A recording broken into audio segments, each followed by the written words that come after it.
Let's roll, rolling and let's thug. We here to bring the truth. Jar open this podcast. We breaking through the fake news. They try to silence us, but we will be subdued.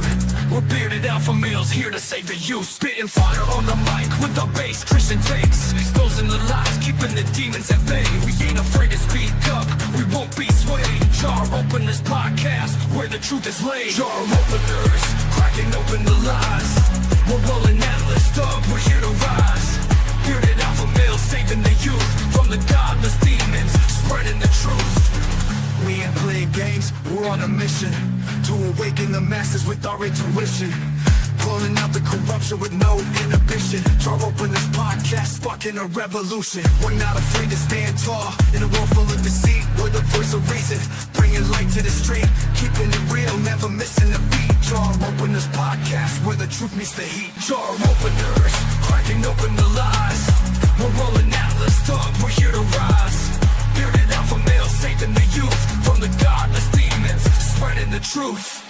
Jar open this podcast where the truth will never cease. Join us on the journey to bring back peace. We're rolling atlas up, fearless in our release. Jar open this podcast where the lies will decrease. All right, what is up? You're seeing it. What's going on, everybody? You'll see this lovely brand new addition we have in the corner here with StreamYard's beta testing of the chat overlay.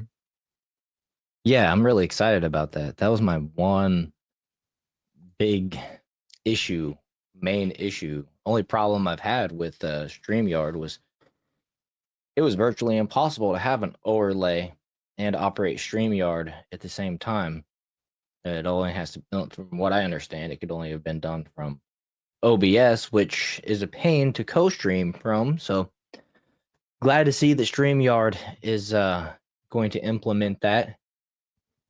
And hopefully in the future, they'll allow us to adjust the size and move it around on the screen and stuff like that. For now, it's just fixed in that size and in that that position. But if it becomes a burden, I can just turn it off. So pretty cool stuff. Although I guess when I turn it off and turn it back on, it deletes the chat that was on there before. So hey, good thing to know. Good thing to know, right? We're learning as we go. This new little beta thing. Yeah. I was watching videos because I was trying to figure it out. How people were doing it, the ones who were using StreamYard to get the chat overlays. And it appears that they were literally taking a screen share and they were importing it as like a secondary video. So it'd be like having a video slot somewhere on the screen. It was just a screen recording of like a live chat overlay. That way it would be on screen, which that's like a huge amount of processing power to get like, very little. Yeah. Dang, that's crazy. What's up, Steve? Christ is God. Yes, sir. It's good to see you. So we got a lot of stuff to talk about tonight. We're going to kind of delve back into the Dan Bongino cash thing just briefly. Probably more near the end of the show. But there's been some funny stuff come out about that in the wake. And Dan Bongino did put out another post following up his initial one. But we'll have a look at that. We're going to talk about this meeting today between the South African president and Donald Trump. Very reminiscent of the meeting with Zelensky, the Ukrainian president, although there wasn't a blow up between the vice president Vance and the president of South Africa this time. But still, nevertheless, it was entertaining. Sets the standard kind of for future meetings with leaders in this yellow room, I believe it is. With the media, it's going to be interesting. People are going to start, kind of chomping at the bit when they see the schedule of the next world leader that's going to be meeting in this room, right? Some of the things that transpired, and I haven't even seen it all. There's been a lot to absorb today, so I've just been trying to skim over, as you have as well, trying to put together our outline. So we got a lot to show on that, and I'm really looking forward to delving into it. We also have, I guess I got to be sharing my screen for that to work. It's funny. Put our little meme of the day on the on the screen there. Yeah, they got me good. I've seen that multiple times now. So I love it.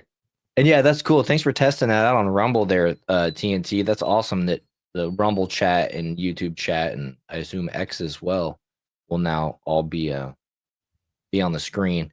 And now that that's an option, we'll adjust our overlay so that there won't be a conflict with the follow us and everything like that that's flickering behind it.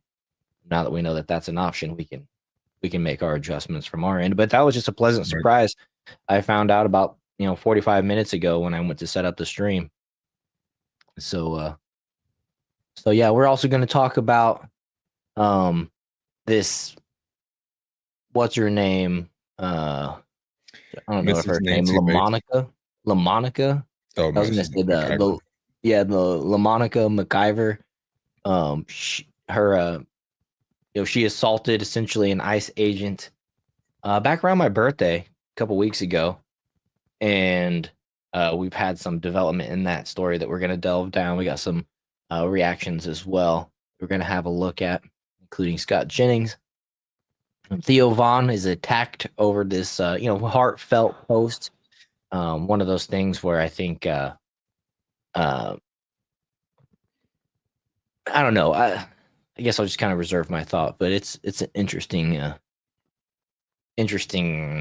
story. I don't know, story. It's just a revelation, really kind of a environment, I guess you'd say. Yeah, no, that's why I wanted to make sure I included Owen Benjamin's quote tweet of it. There were a lot of different takes of it, obviously, but I thought his was probably like the most succinct and probably spoke the most to probably where Theo Vaughn's coming from, but we'll get to that. Yeah, and we'll get to that here in a little bit. We're going to talk about Nancy Mace. I saw that you made a video on your channel, Atlas Thug, the other day. Yep. I watched part of it. I actually haven't watched it on my main account yet, which I intended on doing today, but I ended up getting caught up just listening to random stuff. I watched the Quartering, his live show today for the first time. Or maybe not the first time, but for the longest amount of time that I have. And it had Luke Rudkowski and Ian Crossland on there as guests, and they were actually being really funny, so it kept me entertained through the humor just as much as the news and the stories that they were talking about. So they did a good job. Yeah, Dan Bongino unfollowed the Quartering because the Quartering was asking him questions about the Epstein stuff, and I thought the Quartering didn't even go that hard. And I even made a little meme too, because I went back to that tweet that everybody was like going after. And then he put out another one earlier today that's got a bajillion, impressions now, because he was saying something along the lines of, it's always best to be honest. And it just seems so weird and out of place. He hid so many replies. If you click on the tweet, you'll see a little thing in the right-hand corner of it. And it's just loaded full of like hidden replies of people, not even like being that rude, but being like, hey, dude, did you sell out? Like the deep state, so on and so forth. Right. Dan had to expect it somewhat. Maybe he didn't think it was gonna hit him as hard as it did, but he had to have some expectation of people are like, all right, you're going from, the guy we trust into the government position, which you were in before. So we're gonna hold your feet to the fire. And I don't know. A lot of speculation and questions kind of still surrounding that. I saw a funny meme today that had like lizard people pointing guns at Dan and Cash, basically holding them hostage. A lot of people think that was kind of I've heard it, the phrase repeated multiple times today, that video, that interview was a humiliation ritual, which I know is kind of a thing among some of the secret societies and whatnot. I don't know what kind of humiliation ritual this would be for. Like their initiation into the FBI, I doubt it, but nevertheless, I've heard that said repeated multiple times today. And so I don't know, just the main underlying theme is nobody believes that these dudes are being genuine, and the questions that people are asking are all valid. Namely, what is it that you've seen in the files that made you change your mind? And ironically enough, nobody's accompanied it with this question, but that I'll add. And why isn't that file that you've seen, the stuff that you're having a look at, why wasn't that released in, round one of the Epstein file release that Pam Bondi put out? what are you looking at that's different from us, and why are you withholding that when you're supposed to have already, released the information according to the, basically the head law enforcement officer in the country, in Pam Bondi. So, lots Yeah. of questions. Weird scenario. Well, it's funny too because Anomaly, after I had mentioned on our show 2 nights ago, he put out a video talking about the fact that the bigger thing is the fact that insert in there was the fact that they also were downplaying both the assassination attempts too, which was a major thing that I caught, which I think obviously falls Oh yeah, away when the bigger one's the Epstein stuff. But this wasn't even just like, you know, it, most people are just obviously bewildered. And I think what really drives it home for me is watching Alex Jones get mad. Like he had a video earlier today where he was pissed off. He was like, "Don't piss on me and tell me it's raining." Because he was like, right. "There's no there's no good explanation for the change of heart on this." And then Roger Stone ended up backing him up too, coming in and saying like, "I have no idea what the hell's going on anymore." And I don't know. It's just it's a rough feeling because we get all this stuff from James O'Keefe, and then it seemingly just like dies. It's like now there are no big things coming out. He even had that thing where he's like, "I'm fearing for my life," right? But then he was spotted at a Florida party on a rooftop, like in Miami, clubbing with like Luke Rudkowski. Is like, I really don't think you're fearing for your life when you're on a rooftop, dancing around. He's wearing like a Yeah, bulletproof vest. It just felt like to me, this is also why like I have such a deep rooted distrust no matter what. Like, obviously, I like certain people, but at the end of the day, is like when it seemingly is we can't do anything to stop the fall of the West, no matter who we're putting in there. It just makes me think, you know, what is there? And part of me too thinks, what if Dan Bongino was shown like, hey, there's people on this list that you were never expecting. I know I mentioned Trump before, but that would be a huge devastating thing, right?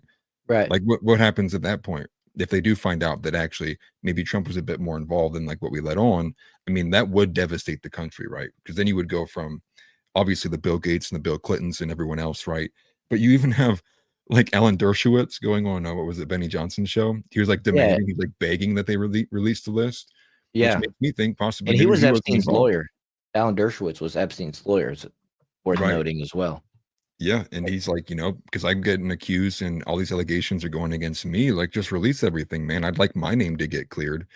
But Hmm. also on that same hand, if he's so confident calling for it, and then a lot of people think he's involved, maybe he knows in the back of his head it's never getting released. So I can get some brownie points by demanding that they release it when I know I talked to some guys. It's already all gone. It's never getting released.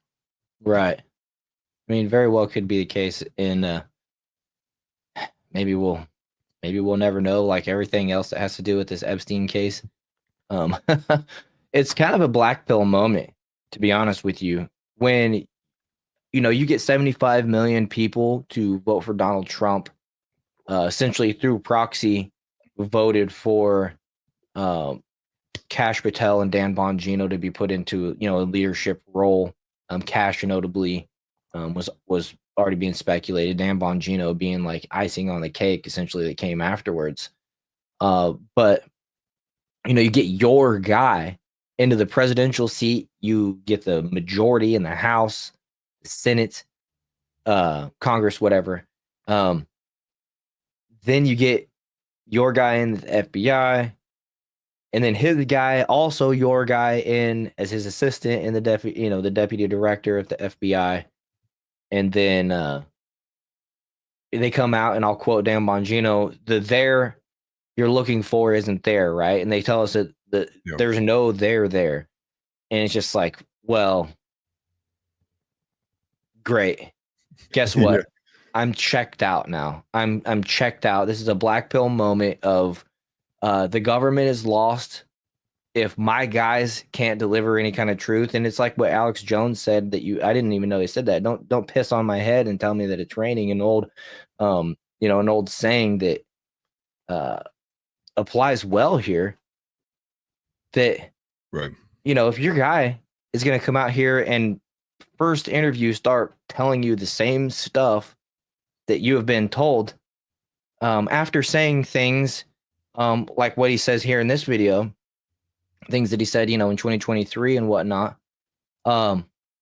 it's a black pill moment. And it's like, look, I'm checking out. Fine. The Democrats can have the future elections. I'm not going to participate anymore. I think you're going to get that hardcore MAGA America first base. They're going to check out. They're going to all start moving towards, look, I'm moving their lifestyle towards like, I'm looking at buying land.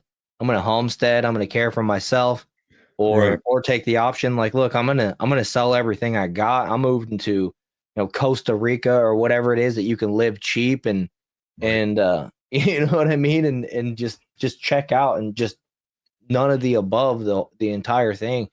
And that's going to be devastating for America. That would be, pretty much, Yeah. in my opinion, the end of the republic. But And that's exactly how we got here in the first place, was the retreatism. It was all of the guys who we wish would be in politics having that sentiment and saying like, "Man, F this." And they go out, and then that's when you put up your "Don't Tread on Me" flags. But at the same time, you get landed whenever it's cool. But it goes back to the saying of like, it doesn't matter if you don't care about politics. Politics cares about you. And when right, all the good men go out and just say, "Hey, leave me alone. I'm not going to bother anybody. Don't bother me." Well, all that leaves is the crackheads and the leftoids to run the government. And we see exactly what happens with that. And we're in the middle of like getting a lot of more of young men, not even just in politics, but also getting more involved in the churches too. That's why I've been so keen on like maintaining momentum. You have so many guys, at least in the beginning of it too. And I mean, it's probably still there somewhat, especially with moments like with the South African president. But don't like, there's no need to stumble, fumble, or shoot yourself in the foot. You have all the momentum in the world. Keep pushing. But when you have instances like with this Bongino stuff, but maybe on a bigger note, with the Doge cuts, like it's essentially being a scam because they keep voting to continue funding these things we wanted to cut. It makes it feel like, and then you see someone like, "Are you guys tired of winning yet?" And I'm sitting here like, bro, we're barely winning at that. Like right. I'm not tired yet at all. Like I would like to see so much more. And obviously that causes conflict because you end up getting so many people who are just super pro Trump and they do the whole 45-60 chess. And it makes it toxic because then you start criticizing things and be like, "Hey man, we're not getting enough." It immediately Right. puts you in like the whole like, "No, you got to believe." And it's like, yeah, but where do you draw that line, man? How many days does it take before you're eventually like, okay, nothing's happening yet, or at least the pace is so slow. We're starting to talk about who's to be president next, right? Right. So when do you draw that line of saying like we're doing enough versus we're not doing enough? And I think we're already at that line where a lot of people are like, not enough is happening. Right. And the proof is in the pudding. What the fewest amount of bills signed by Congress in the first 100 days or 120 days since like 1970 or something. I can't remember the date exactly, but we're talking about decades. Trump's pace is obviously not being matched by Congress or the House, which the Republicans hold the majority of. Their pace should absolutely try to match Trump's, their boss, aka the American people, and they're letting him down. And Steve brings up, where did that truck of files go? And maybe that's where Dan saw the information that made him change his mind. I don't know, but if you have it, show it to us. Right. Um, who are you benefiting? What do you have to hide if you're not? TNT comes in and says, "Nah, most Americans have no idea who Cash or Dan are. They voted to close the border and fix the economy." That's true. I would argue that most Americans didn't know who Cash Patel or Dan Bongino were during the election, although Dan has one of the biggest podcasts, or I was had gonna say the Dan biggest probably way more podcast. than Cash. And Cash had made his rounds, but it was on Timcast and the MAGA far right channels, right? You know what I mean? So the left avoided Yeah. them completely. But I'm not necessarily talking about those folks. I'm talking about the people that are more plugged in, like myself and like you and I believe. And also I do agree with you that if they're checking out already, they're black pilled already on it, then they were never patriots to begin with.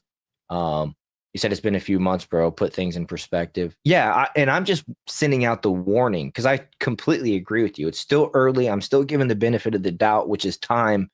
I can still call out, and I think you would agree that Dan and Cash should have just, pled the fifth on this one and not even said anything in the first place in this interview.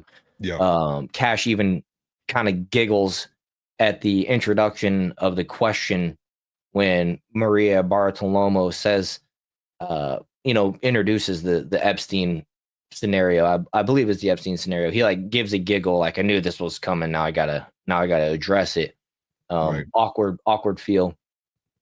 So it's fair to call them out. They should have kept their mouth closed. But you're right, TNT. It is super early, and I'm still on the Trump train. I just wish Congress, the House, everything would get to, like I said, once again, the pace that Trump is on. And it's disappointing. And this is just a warning. This is me calling out, like, hey, this is where I see this current path taking folks like myself, at least. Maybe not you, but I think maybe a lot of the folks in the audience potentially would agree that, look, if our guys get put into the best positions and then they just start telling us the same bullshit, like, why am I wasting my time? At some point, I could learn Spanish or some shit and prepare for the inevitable incoming future that my life is going to have to deal with. Like, you can stop paying attention to politics, or whatever, for example. Right. So it's just a early warning signs, early red flag alert that I'm noting, that we're noting. And as we call them out, Trump is notorious for paying attention to what's being said in the social medias and things like that, and making adjustments. And so, maybe Cash and Dan will see, our video. Oh no, but you know what I mean? Just see the wake of people disagreeing, and maybe they'll change their approach and won't be so disappointing every time they speak into a microphone in the future. Yeah. Well, the crazy thing is so I actually have occasionally I hang out with a couple of my super normie friends, and they know who they are. So if they're watching, shout out to you guys. But I was talking to them, and they were and they kind of had a brief idea of who Mike Waltz was, right? For example. And the news around that time was around when Mike Waltz had got relegated to his new position, right? He basically got kicked out of the spot he was in, and I don't know who they replaced him with. But the friend who's even way more normie than the one I'm closer with, he was like, it felt like to me, in his last administration, he would fire people for way less than that. And they even have the vibe that like what's going on? It seems like we aren't doing as much as we should. And they were even talking about things like the Democrat arrest. Like, they were expecting at this point we would be having investigations already done, and we'd be taking some of these Democrats to trial. Say, for example, right. Schiff and Cheney for the J6 committee and their involvement there, and the denial of basic human rights, constitutional rights, denial of due process, things like that. And it's where's that at all? And I think the easy one, and I think TNT is right about this too, most people voted for the border and the economy. Those are the two big things. So even with no names, no images, no nothing. But the easy thing is the deportations is it's a number. So it's very easy to track pace with a number and visualize that very well. And when most people have an idea of anywhere from, the low estimates from 10 million to 40 million, and then you look at the pace we're at now, you go, oh, we're not going to hit that. It's a very easy calculation. You go, oh, we're not making it to 10 million. We're not even going to get close to 3 million at this point. And that's an easy thing for people to see, visualize, digest, and then go, so when is it happening? Because they would expect at some point around the corner, they go, okay, we ramped up deportation efforts, and now we're getting 3,000 a day starting on, June 1st or whatever. But it's not happening. Right. So, and it's a natural thing, right? Like, if you promise all this stuff and it doesn't happen, it's natural for people to start disbelieving you after a certain period of time. And I think the real question, again, is what I posed earlier, which is where is that line then? And I think because the coalition of who MAGA is, especially this last time around, was so broad, such a big tent, I think it's going to be phases. And I think we already kind of lost a lot of the normies who were already kind of maybe just voted against the left, already gone. Right. As soon as their stock portfolio was affected negatively, they're like, with the self-preservation. Right, exactly. Probably the people who like watching Adam Conover. And then you have the second branch, which is happening right now, which is all the independents and the libertarians.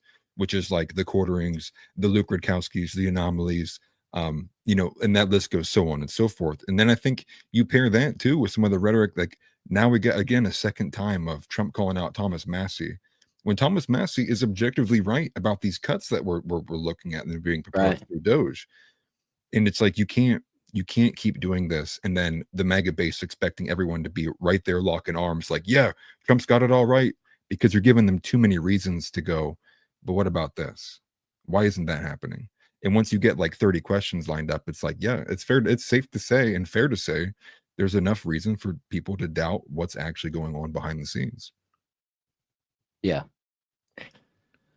Yeah, it's fair. And, you know, just to take you back here, this is what Dan Bongino was saying in 2023. Listen, that Jeffrey Epstein story is a big deal. Please do not let that story go. Keep your eye on this. Catherine Rumler, I want you, we need to keep the heat on this case, folks. There are a lot of people who are knee deep in the Washington swamp who are not telling you the truth about serious allegations out there that Epstein may have had video and audio of people out there doing things they shouldn't have been doing. And you should be asking yourself the question, how is it that all these people, the CIA director, the Obama fixer, Bill Clinton, all intersected paths with Jeffrey Epstein? Jeffrey Epstein isn't with us anymore, and nobody seems to want to talk about it outside of a few entrepreneurial media outlets saying, hey, this is a big deal. He killed himself. You want me to I've seen the whole file. He killed himself. Listen, so like I said, like a lot of other people have said, what is it that you've seen that changed your mind? And why haven't we seen it yet? Why hasn't it been released? And when can we see it? Because right now it just sounds like a bunch of horse shit. You know what I mean? Well, I mean, it's the same way with like I'm not going to believe any random woman who says she got assaulted, right? Show me some. You know, you expected like it's gonna change now because you're a man. I mean, I'm more likely to trust you on something like that. But you know, if I'm not even gonna trust like some random celebrity crying like, oh hey, I got assaulted. And that's like, you know, in terms of like impact on America and like the level of like, you know, I guess just broad nature of it. I'm definitely not going to just believe you at your word on something like this either. And part of me is like, they had to have expected that, right? Like, I guess to me, and that go back to what, what's his name? David Harris or Daryl Harris. He was on Timcast not too long ago. And Tim was trying to like, you know, try to, you know, play devil's advocate a little bit and throw him a bone. But even the Harris guy was like, well, even if I was shown something and it was like, you know, I didn't want to believe it and it was really bad, I would have just not said anything at all. Thank you, Steve. Yeah, David Harris.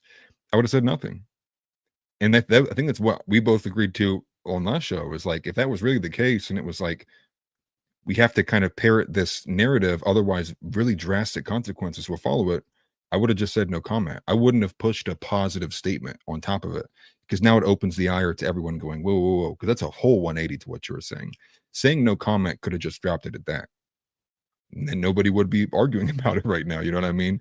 But it was the positive statement that really pushed people over the edge. Yeah, for sure. So I got this other clip here, just going down the memory holes of I'm telling you what Dan Bongino is saying. This one, you know, notice the messaging on his shirt in both of these videos. Just noticing in that first one what it was said, we the people. So, you know, just going down the memory hole, what he used to say versus what he's saying now. There could be some national security problems here because, ladies and gentlemen, nobody knows how much material people have on Jeffrey Epstein, who was videoed, where those videos are. I was told by someone a long time ago, a very knowledgeable reporter, and it's not my information. I'm not hiding. I mean, oh, you're hiding up for some foreign government. You're protecting. I'm not protecting anyone. I'm only telling you what I was told, that some governments around the world may have some material that's related to the Epstein thing. Bill Clinton was knee deep in this, man. I have a very, very good source. I've told you this story Forgive me for repeating it if you're a P1, but some people are new here and never heard this. He was on the plane with Bill Clinton and Epstein on one of Epstein's planes when Bill Clinton was on the plane with some women who, according to my source, looked underage. Why was my source on the plane? Dan, you know people who hung out with Jeffrey Epstein? No, I don't. He was working.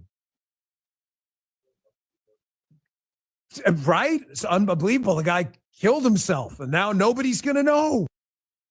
So, okay, Mountain Gal says, this is Oklahoma, maybe. I don't know. Guys, they're playing chess or poker. Never show your hand or move. Have faith in them. Poker face. Yeah, and, you know, that was another thing. You reminded me, and thanks for commenting there, Mountain Gal. Reminded me that just after this, oh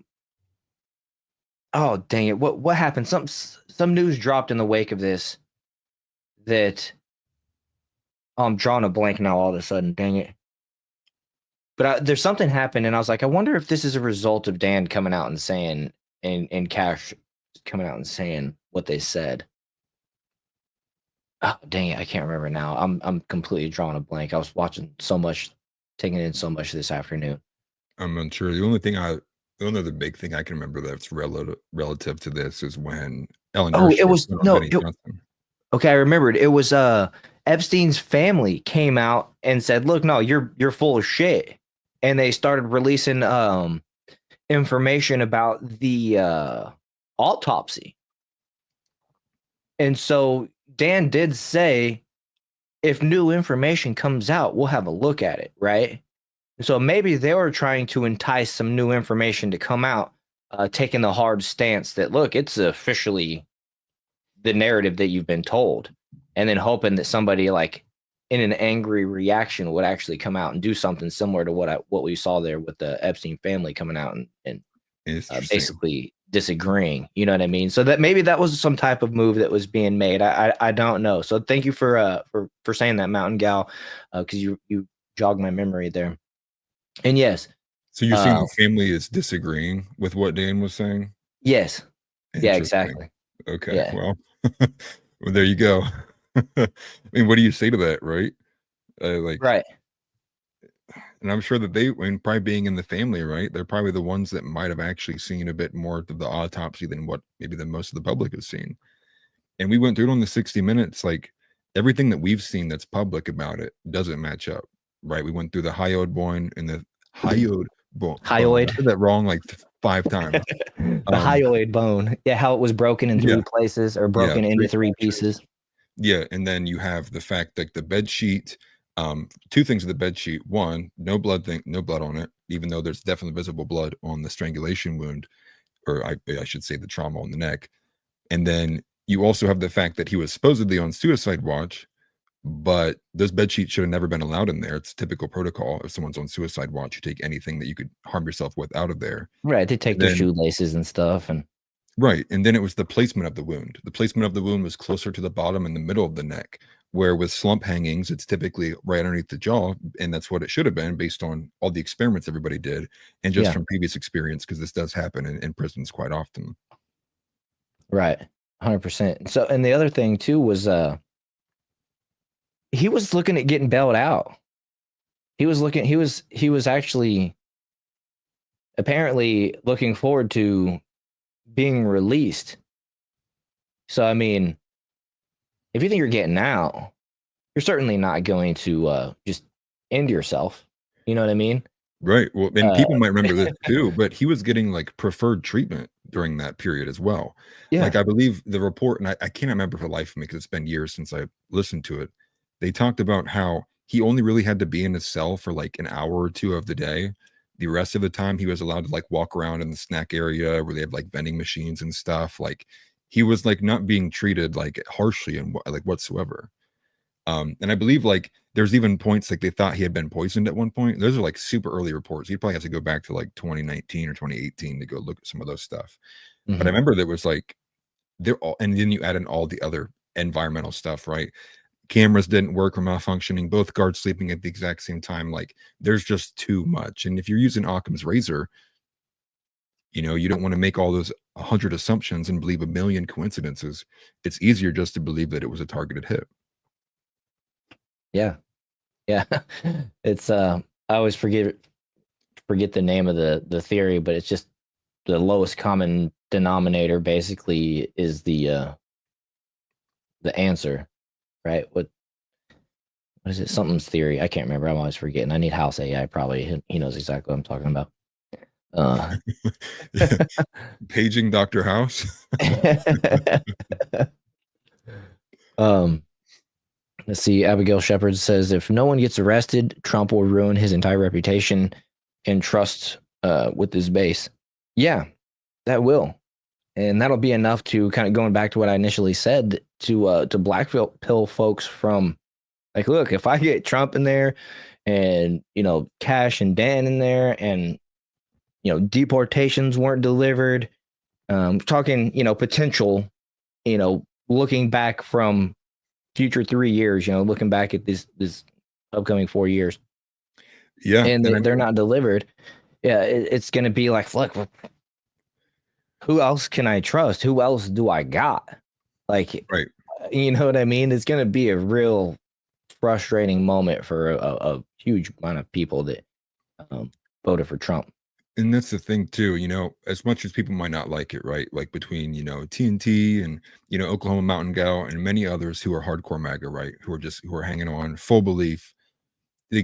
Even if you don't like the fact that people are losing faith, the reality is like we're watching a lot of people en masse lose faith in the Trump admin over things like this. And like, it doesn't matter if you don't like it, right? Facts don't care about your feelings. The reality is like it's happening, and it's happening because the optics have been abysmal on certain things, and that's why it's like for just the future of America, it is so incumbent that we just course correct on the ship, and we don't do this stuff because you don't want to lose momentum. I mean, we all know it's going to happen if the Democrats win next election. Me and World will be in prison in 3 days after they get somebody in office because you know how they work. And for whatever reason, the Democrats get stuff done at a lightning speed compared to the Republicans. And that's a reality like we don't want to be in. And so it's like, don't fumble the bag. You have it right now. Just take it to the finish line. Yeah. Yeah, for sure.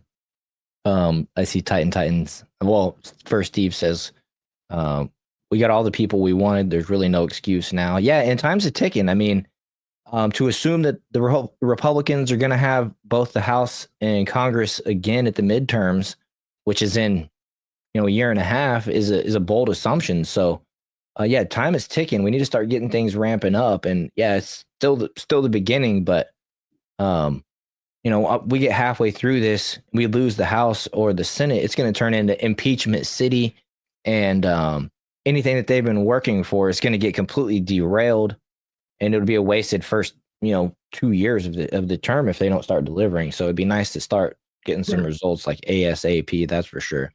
And then we can look back at the 4 years, hopefully, rather than just the 2 years failed kind of repeat of his first term, unfortunately. Yeah, which I'm scared of. And that's the thing too. You know, I think, and Jay just made a really great point. And I hate to beat people over the head who have heard this a million times, but I think it was one of the greatest points Tim Pool's ever made, which is if you know you're playing with cheaters, there's no point in playing the game. And like I could say this time and time again. Like, I know that they break laws. I know that they don't do things by the books.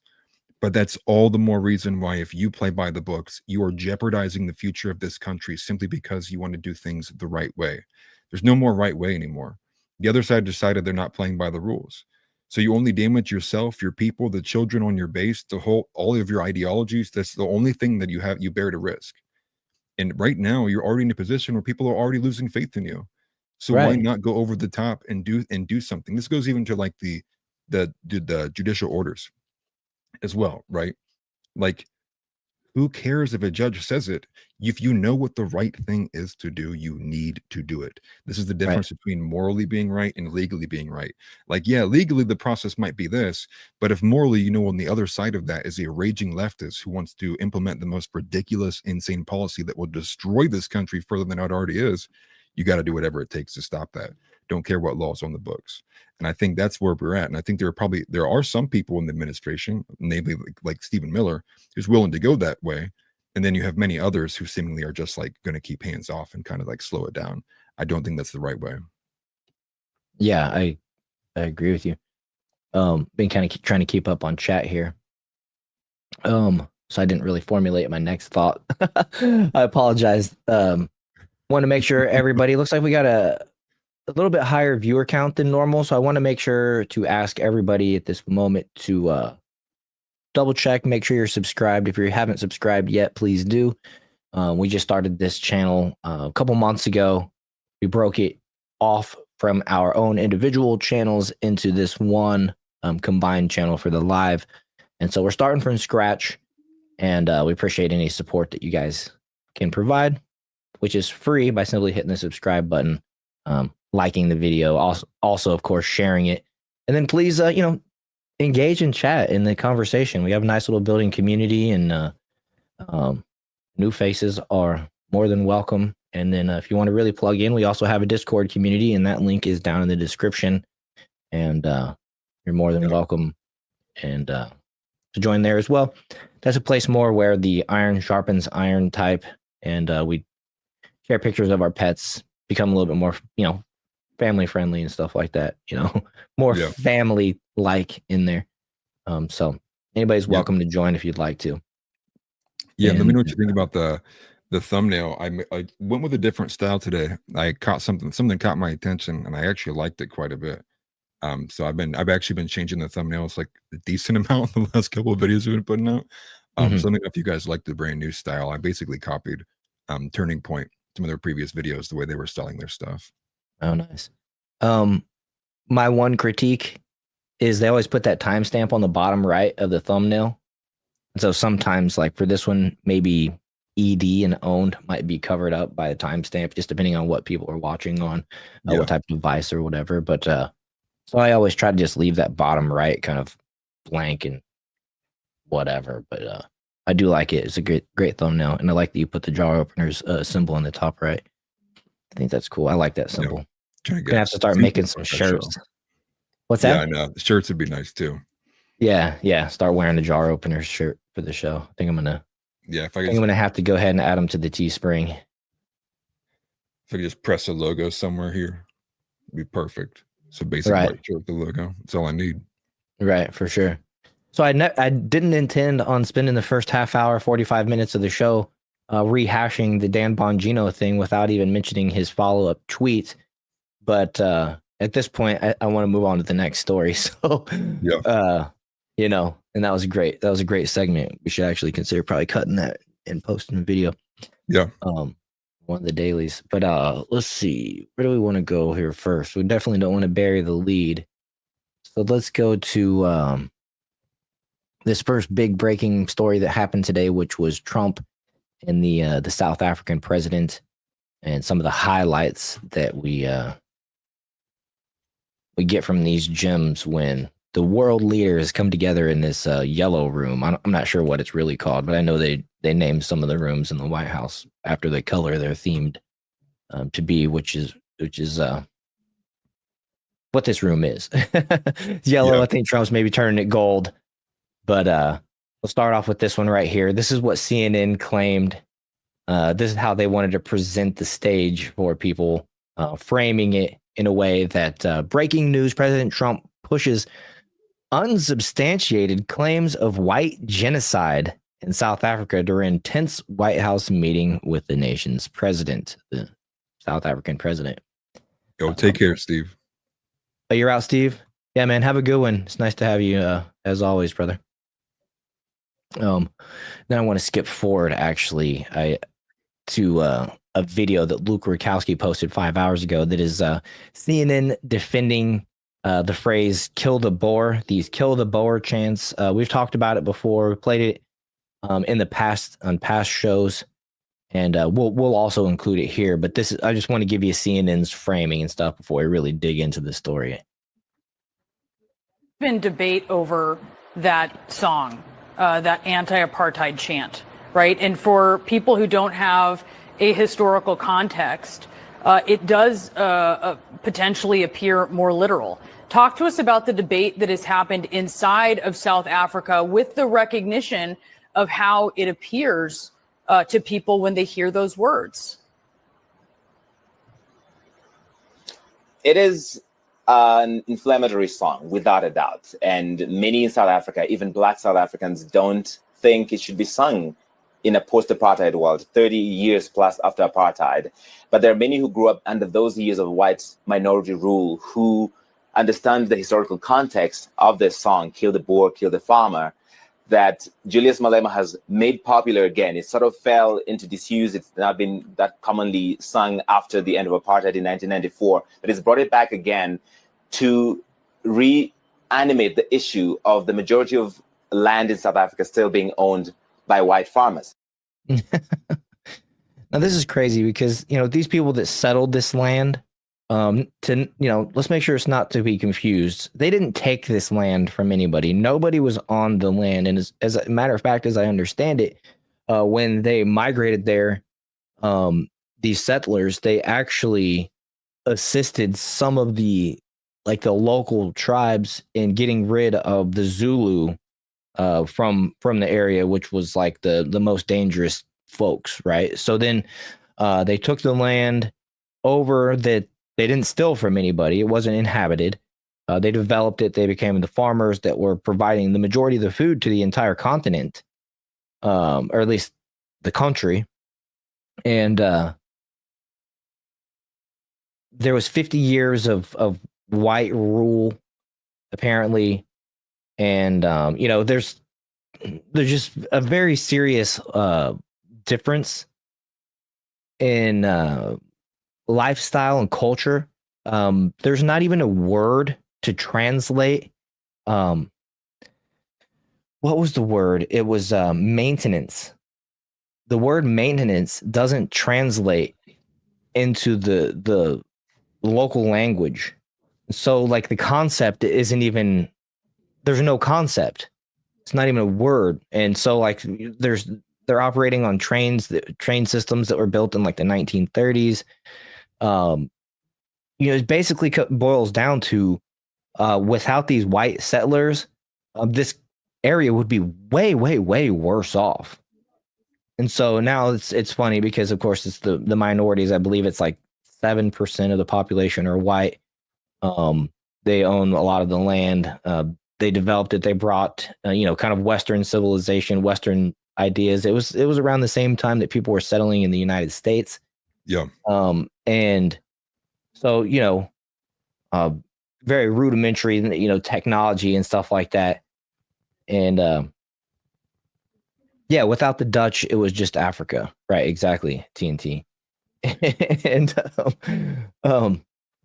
so this whole narrative that's being spun is frankly racist against the white people, the white settlers. And to me, these folks haven't done anything to these people ever besides help them and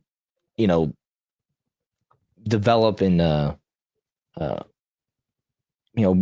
bring some order and I would argue a better culture, better practices and stuff like that with them. But right.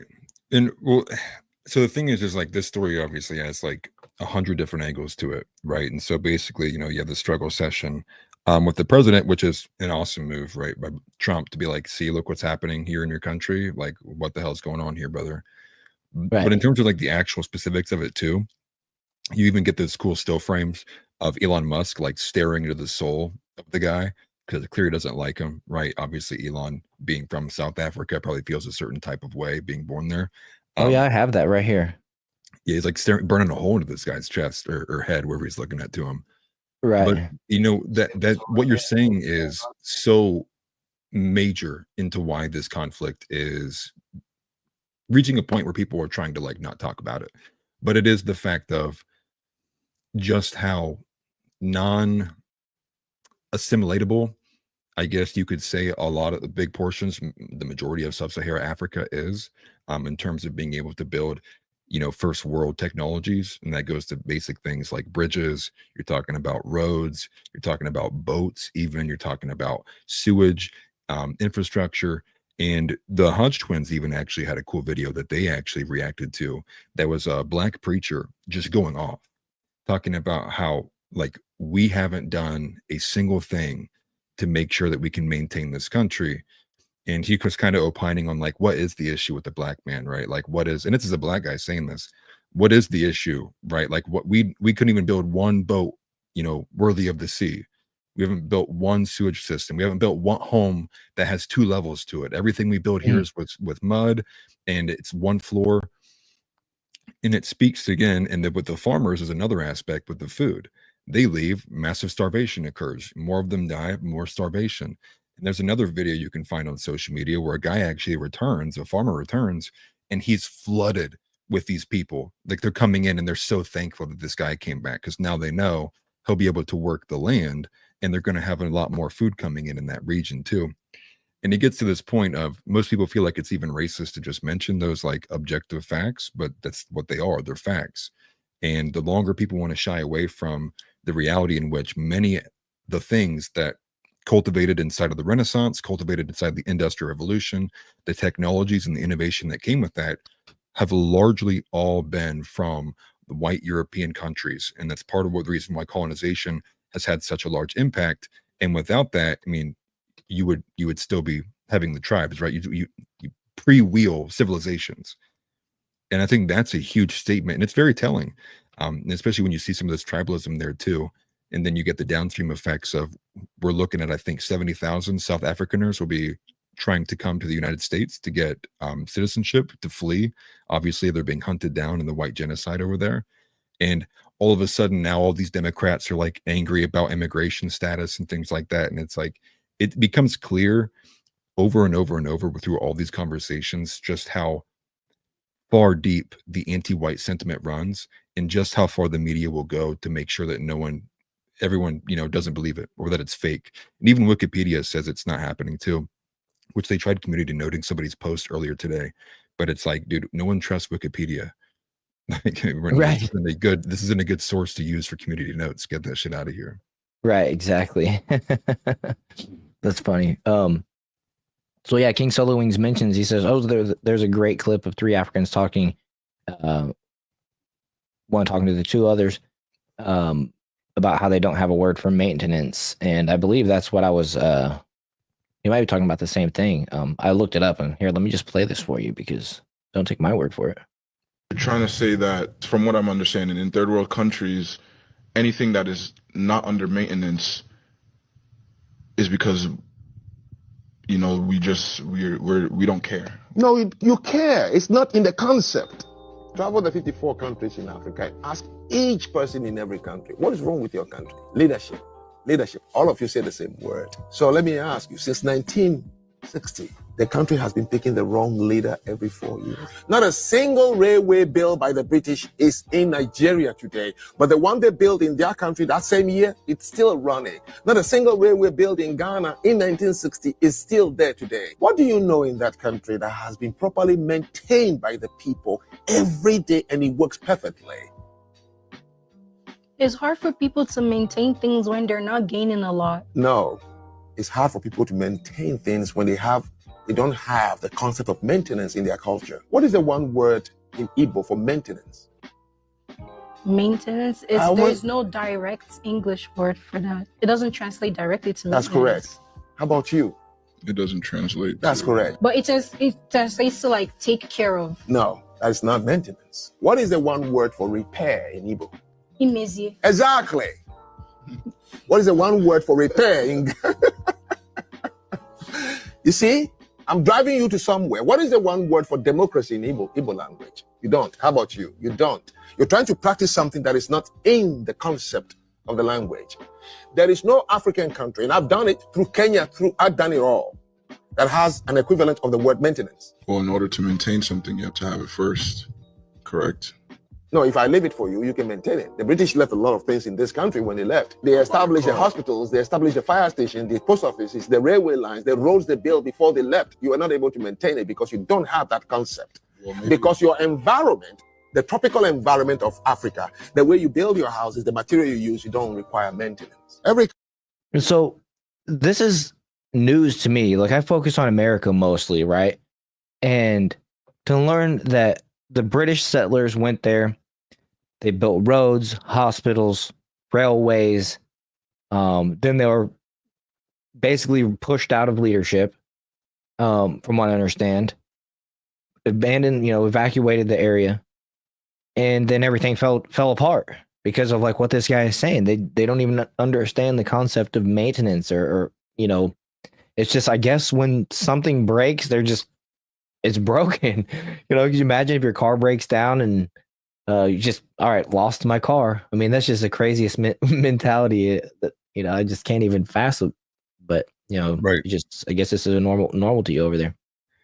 Right. And it's like it's a running theme too, right? Because obviously there's all these different tribes and cultures among what he mentioned, 54 different sub-Saharan African countries over there. Mhm. And not a single one of them has a word for it, right? Like, not a single one of them was able to maintain a railroad. And this leads us back to, I think, what many, I believe, conservative pundits have always been afraid of, which is the race realism conversation. But I think when their comment sections, especially from some of the big dogs, right, with Matt Walsh and others, are flooded with it, you can't avoid it anymore, because then you start to lose credibility. It's like, at least you have to address it and give your opinion on what that may be. But the thing that blows me away the most is the actual reality in which the through line is exactly what Tix had mentioned earlier in a comment, where there is a trend among race that the IQ remains at a certain position. Everybody will get angry, but DSM-5, I believe it's DSM-5, might have been DSM-4, initially listed, I believe, one standard deviation below 100 was deemed to be mentally deficient, and I think in their terms retarded. And I mean the medical term for retarded, not the not just the slang that I would call myself when I do something dumb. Not just me. Yeah, right, exactly. But they changed that because it would have encapsulated, I believe, like 90% of all Black individuals would have fallen under that category, which would have deemed them to be mentally retarded. And I think there is, people will also say education, right? Well, they don't have enough education. Well, what does education look like, right? Where are their school buildings? Where's their school infrastructure? They're not even building that either. And so if we go back to the result of like, well, they need education, well, we're right back in square one, which is, well, which guys do we send over there to like start building a school for them, and then hope again that they maintain the school? It's not going to happen. And I think that's where the rubber really meets the road, which is there are actual real intrinsic traits that are driven in each and every one of us between all the different ethnicities that you can't escape from. And then when you ignore the conversation, it becomes extremely toxic and hostile. When in reality, you could just say, hey, like, if we're looking at what would be best for South Africa, it would have been obviously to allow the white farmers to continue what they were doing. Because the moment they leave and you start taking them away, and the apartheid and the separation and the killings, look at the country now. It's a shithole. Because they just can't build it up. And I'm not here to explain to you why or understand even what that is, but that's just the reality, and we see that. So when the results are, what's the resolution to that?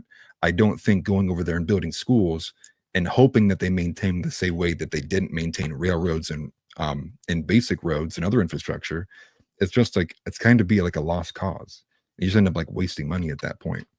But Titan is good though. I mean, trying to push the cultural ideology of Christianity first and foremost may bring about a lot more of the results we would like to see. Because again, politics is downstream from culture. Right. And that was in response to Titan's chat here. It says the best things we can do for Africa is create a Christian settlement / city and train Africans to preach to other Africans. And I believe, there's a lot of missionaries that are doing that. I like what TNT says, though. Send the Mormons. They would gladly go. Jay says, send the Jehovah's Witnesses. That's funny. You guys are great. Yeah, stop sending them to my house. King Solo Wing says, if you want to fix Africa, send 20 Amish people. It'd be built in a week. Yeah, right. I keep seeing reports, articles that the Amish are rebuilding a lot of the the things that were destroyed in that big Hurricane Helene that went through North Carolina or South Carolina or whatever it was in Kentucky. Yeah. Forgive me if I'm not saying the states right, but I believe it's North Carolina. Maybe South Carolina, actually. Anyways. Yeah. Jamie says send both. But yeah, so right. So anyways, we got I played the clip of Elon there. Eyeballing the South American president or South African president, excuse me. So let's just play some of these clips that we have here and lined up. I'll just start at the bottom and I'll just start playing them. This was a post from Benny Johnson. He says, President Trump pulls out a massive stack of papers of white farmers who were brutally murdered. He goes through them one by one and calls out South Africa's president to his face. And so this is Trump just calling out and pretty much just demolishing the South African president to his face, which I'm loving the boldness. You know, Trump apparently is kind of separating himself from Netanyahu lately. The resistance with Ukraine. You know, I like the don't take no shit attitude and America first approach that Trump is fossilizing into, right? Solidifying into. Yeah. Well, and the funny thing too is, and that's part of the reason the inspiration for the thumbnail was the guy tweeted like, we do the struggle sessions now, and it was like a still frame of Trump with like the photos of all the dead people in his hands. And so that's that's the one major portion. We'll watch that here in a second. But the big one is also the fact that he made the president watch a video, like a 4-minute video of their politicians like banging like on the sides of the pews in their court system, demanding that they continue with the genocide. And while him making the president watch that and like seeing his reactions hilarious, the White House actually posted itself the video that Trump showed him. So I actually added that in the outline, so we have that video so we can see them calling for it. And you know, to top everything off as well, the delegation, which you can't see in this still frame here because there's people who came with the president. Someone got a frame in a short video that shows that while they were playing that video, the delegation refused to turn around and watch it while it was being played. So it's like a weird dynamic like going on there. So well, it's hard to know. That just goes to show to me that they know exactly what's on the video. Right. And they're just like kind of waiting for it to be done playing. Yeah, they can't play James Comey on this one. Like they don't know. They know. Right. Yeah. No, yeah, exactly. It's good stuff, man. This is the stuff that's like, it's very easy to support Trump when you're doing stuff like this, because again, there's no other politician that I would imagine in my entire lifetime would have done something like this. You even had, I believe, what's a big account, Middle Earth Mixer. He's like a right-wing Lord of the Rings account, but he's pretty, you'll see his comments every so often with the Faramir, right? He ratios people. A magic reel. That's funny. But he, you know, and he even said like, as a DeSantis guy or whatever, I can at least admit that Ron DeSantis would have never done anything like this. And I think that just shows the difference in nature and, you know, it uses slang, but the aura like of Trump, like that, it exemplifies itself there. Yeah, King Solo Wings adds here that Elon said he won't be donating to political parties based on the Doge findings, and the government not going to continue looking or stopping it permanently. Wow, interesting little tidbit. I didn't know that. I hadn't heard that. So, wow. But yeah, makes sense, right? Who would know better than him in this instance? But here, let's go ahead and we're just going to play this one. We're going to go through. I got a few clips, a bunch of clips to play for you guys. So we'll get to all of them, and some might be repeats. So we'll omit those as we go. That we just seen on the screen. All right, and sorry, the audio on some of these is lower, but you know, it just is what it is. It's all I can do. It's cranked up all the way. That's the other thing. Captions, if you can. Okay, that's the other thing that StreamYard needs to fix. Now that we got the overlay of chat on screen, they need to give me a volume boost control over my videos, but video quality. Yeah, it doesn't have captions apparently. So anyways, we'll just do our best. If it's too unbearable for you guys, we'll skip the quiet ones. Just let me know in chat. Look, these are articles over the last few days. death of people. Death, death, death, horrible death, death. I don't know. Let's notice that's a Daily Mail article. So he's just pulling up news articles. Because of the violence and racist laws, and this is all. I mean, I'll give these to you. So when you say what would I like to do, I don't know what to do. Look at this. White South African couple say that they were attacked violently. And when you go and see for yourself if it is. Well, I could do that. Look, here's burial sites all over the place. These are all white. Oh my goodness, when are you gonna go see for yourself? That's like such a cop-out excuse. Like, you know, he's the American president. He doesn't have to go see for himself what's going on. He's what he's presenting here to the American or to the African South African president to his face is plenty, right? It doesn't necessitate our president going to your shithole continent. This is like a running theme now too. I mean, it's in this conflict. We get it from like the Russian-Ukrainian conflict. You get it from like the Middle East conflict. It's like, are you telling me I have to physically go to a country to tell you that like murdering people is wrong? Like what changes? How does my morality magically change when I like step foot into a brand new country, right? I'm like, oh my gosh, we hear it makes sense to genocide people, right? It's like the most ridiculous thing. But people keep saying that, right? They're like, oh, you've never been to Gaza. Oh, you haven't been to Ukraine. And you haven't been to South Africa. It's like, that doesn't mean anything. Right. It was one thing whenever we were demanding or saying, look, you know, the borders are Kamala Harris hasn't visited the American border one time. That's relevant because it's American vice president that has been deemed a task that hasn't, you know, she hasn't laid her eyes on once. But to say this, you know, about Trump going to South Africa, it's like, bro, it's not even the same realm. Right. Let's not be confused. Right. But here, we'll just continue here. I heard that reporter asking the question in the background and it threw me off. Well, I think I had to address it. Not to delay, but I think this might be part of it. But I got a clip earlier. An NBC reporter was kicked out. They booted him out. Trump was like, dude, that was the retarded question. Get this guy. I love it. I love it. We're way too smart to entertain. Our time is way too valuable to entertain that type of bullshit. Just you can piece yourself right on out that door over there, and your name is now going on the do not re-invite list. Exactly. Farmers that are being burned, and he asks about a jet that was given. You ought to be ashamed of yourself. You know, you are so bad. You're such a bad reporter.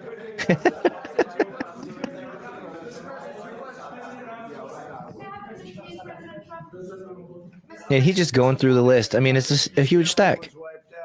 I'm just looking. He's got a little smile almost on his face. He's looking at him though. It looks like his eyes are tracking to it. No, when you look at the videos, I mean, how does it get worse? And these are people that are officials, and they're saying that kill the white farmer and take their land. That's what. And I have other friends in South Africa. I have people that left. One in particular that says you can't go there. He said they want to take your land. They take your land and they kill you. Right. What if you find out that the guy actually like doesn't understand English? So he's just like smiling and nodding along. It's like, this is a great meeting, guys. His translator later tells him, you got obliterated. He was roasting you. We cannot do that again. I mean, that's the timeline we're in, right? Like, he'll find out later on. He's like, you know, we'll see a news article tomorrow. South African president pissed when finally the words Trump spoke to him were translated 24 hours later. Yeah, Jay asks, isn't South America or South, I would say America, or whatever, in South Africa a British territory? Where is Britain, or what is Britain doing about it? Well, I mean, no, they like relinquished everything at the same time. Yeah, I was going to say, I think they actually relinquished it all. But, you know, even if it was, I wouldn't expect Britain to do anything. They're letting, you know, refugees take over their own country. You know, I mean, their own streets aren't safe for women at night. So, you know, they're not going to give a shit about British South Africa or whatever, you know. Yeah, Dutch. Yeah, I was going to say, I'm pretty sure it wasn't British. Yeah, they're Dutch. Yeah, the Dutch settlers. Oh, my gosh. Who was it? The Brits are the ones who, it was like, East and West Pakistan, I believe. That's why the whole conflict's happening there now. It's a lot of the fallout because when Brits left like the Pakistan area, which I don't think it used to be that. It used to be like East and West Pakistan, and now it's like West Bengal, and like it's hard to follow. But again, that conflict, just like how Trump said, who cares? Let them fight, dude. Like, not our problem, man. Let's not worry about it. Right. And Magic Real makes a good point. These South African politicians probably don't even know or don't care what's going on. They just collect money. Yeah, a bunch of, corrupt politicians. Certainly, you know what I mean? Probably influenced by war leaders, if there are any in this region. I'm not sure if they're smart enough to do that or not. But yeah, definitely, not on the up and up. TNT makes a good point. This president might even be a good guy, but he's letting it happen. Weak leaders are almost worse than evil leaders. Yeah. Well, I mean, we just watched, Biden was, he was an evil leader in my mind throughout his career, but he was weak in the end. And, apparently the auto pen was being abused without his knowledge, according to a video that I got a one-off clip of, we'll play it later, of Congressman, I think it was Scott Bessent or somebody, I can't remember the name right off the top of my head, basically says that the auto pen was being abused by Biden's people.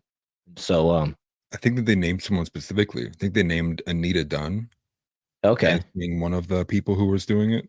I could be wrong about that, so fact check me, but I'm pretty sure Anita Dunn was the only person I've seen named for that.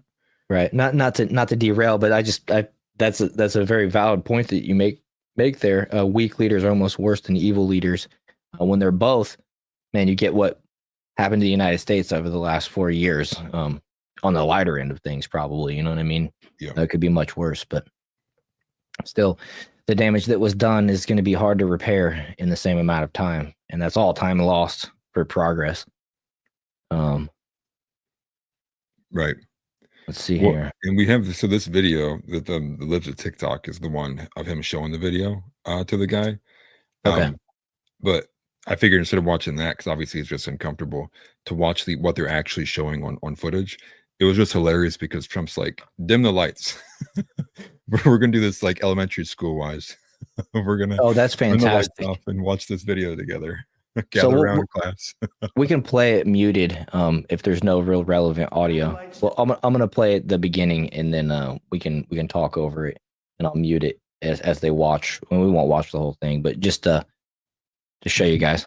Yeah, get him calling the lights. Turn the lights down. Turn the lights down, and just put this on. He's like, oh. Behind you. Johan.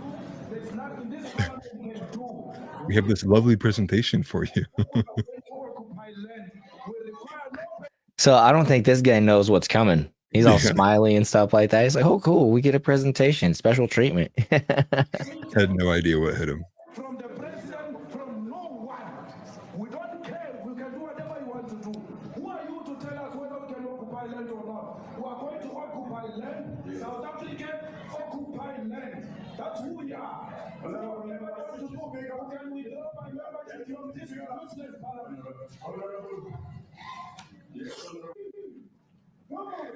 Chanting "Kill the Boer."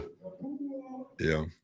Which I believe this South African president is actually present for not this demonstration, but I mean, like you said, it's pretty monotonous. And we watched some of these videos. I think it was, I can't remember. It was one of these demonstrations that they show. He was actually there. When I can't remember his name, but the one that's like over and over again leading these rallies is like the same. It's the same dude. Yeah. Yeah. Same, and he's a politician. You're right. So then Trump says something here at the end. We'll listen to that. Oh, if it's gonna play. These are burial sites right here. Okay, this is the road with the crosses along it that we've shown in the past. And so he's showing that him, and he's explaining that each cross represents a white farmer that's been killed. On a Sunday morning, each one of those white things you see is a cross. And this dude's like looking at it almost like it's the first time. It's crazy. This dude is not a good president. And those cars He tried to cross his legs like a girl right there. That, you know what that means. To their family member who was killed. He's another trans globalist plant. It's a terrible sight. I've never seen anything like it. Okay, so Both sides of the road, you have crosses. the buttons aren't working. Pause. No. Mute. Okay, there we go. It's over. I couldn't get it to do anything.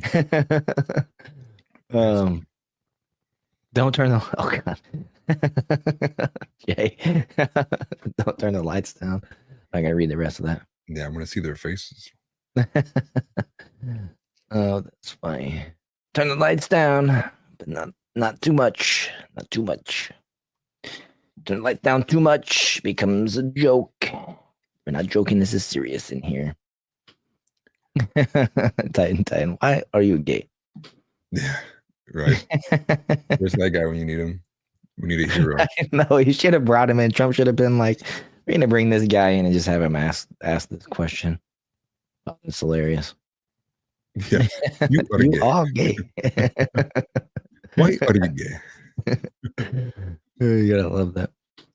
So yeah, like you said, dim the lights. We're gonna watch this like a freaking elementary classroom. It's just schooling the guy. Fantastic job there by Trump. No. Hey buddy, why don't you watch this for a second?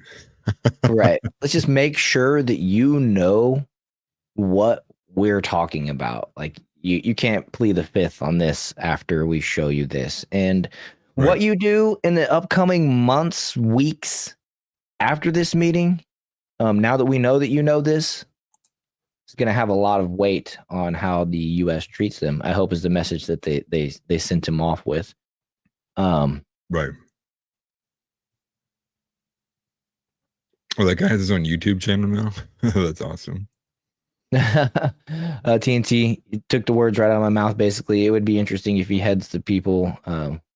If he beheads the people that sent him on the trip when they get home. Yeah. That's funny.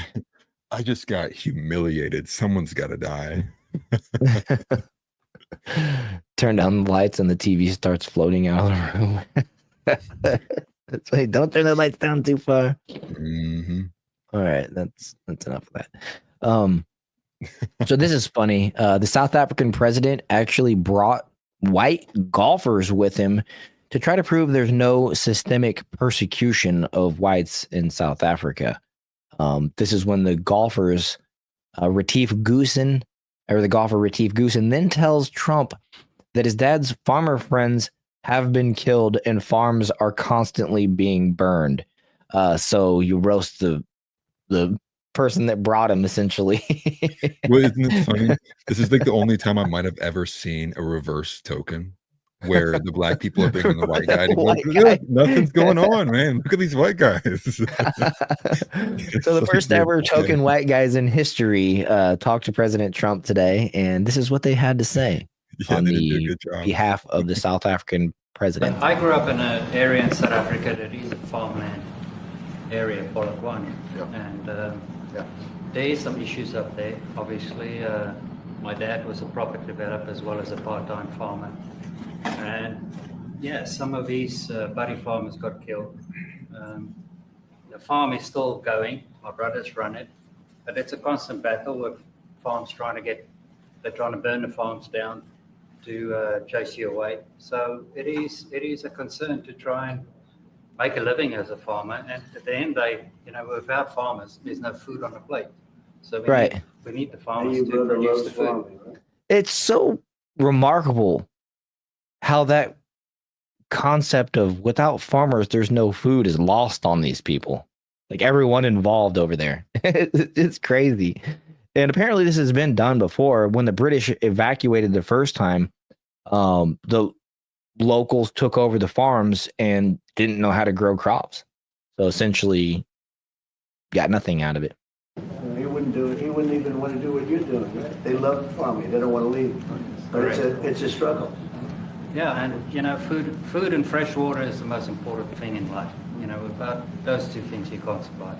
How is the water there? The water is great. Obviously, All the water comes out of the borehole, out of ground for us down there. But yeah, it is a battle to get the water out sometimes when all the equipment gets stolen all the time that you're trying to get the So water does out. your family and your brother, do they feel safe on the farm? They live behind electric. So they're still in the equipment to get the water out of the ground. Yeah. Fences. Yeah, well, there's like multiple instances of this. You have like obviously with like the Soviet Union, but you also have like with the my gosh, I can't remember the name of it. Over in China as well. And they massacred all of the like the rice farmers too. They had massive starvation. And it's even like not even across like the racial lines too. It's like if you kill the people who were the only ones who knew how to do it and you have no like education system to kind of teach you, I mean, you basically just sacrifice generations of knowledge and experience that like you can't just have overnight, even if you were to watch YouTube videos, right? It's going to take time to like rebuild that like wealth of knowledge to be able to farm and know all the ins and outs and everything that goes with it. And even if we have some of like the best farmers too, right? And even they can make mistakes sometimes and you lose massive amounts of crops. You know, you're trying to harvest things, something could go wrong, boom, lose a bunch of money, you know, and then your family is going to be struggling too. And that's even from guys who've been doing it and it's been in the generation, you know, family farming for quite some time. And, you know, why the concept is lost in these people, I have no idea. But again, it goes back to just, you know, hatred between obviously the different tribes. Right. Well, you know, the concept earlier when I saw other people discussing it was introduced that maybe the British didn't teach the locals how to farm for literally that reason, to protect the knowledge. Just a concept that was thrown out there that could be valuable. They decided to keep that, you know, important, valuable knowledge close to the vest as far as, you know, self-preservation. Well, who taught the Brits how to farm? Yeah, I don't know. You know what I mean? But it was just an interesting concept that was brought up. King Solo Wings mentions that if they don't fix this, do you think we'll step in militarily? And, you know, that's an interesting question. And right off the bat, I initially go no. But then I'm like, man, if it becomes like global common knowledge that Africa is basically consisted of the weakest, dumbest, you know, amongst the most corrupt leadership. I was like, where are you going with this? Combined with, you know, low IQ citizens, a country like China could take it over in a minute. So to counter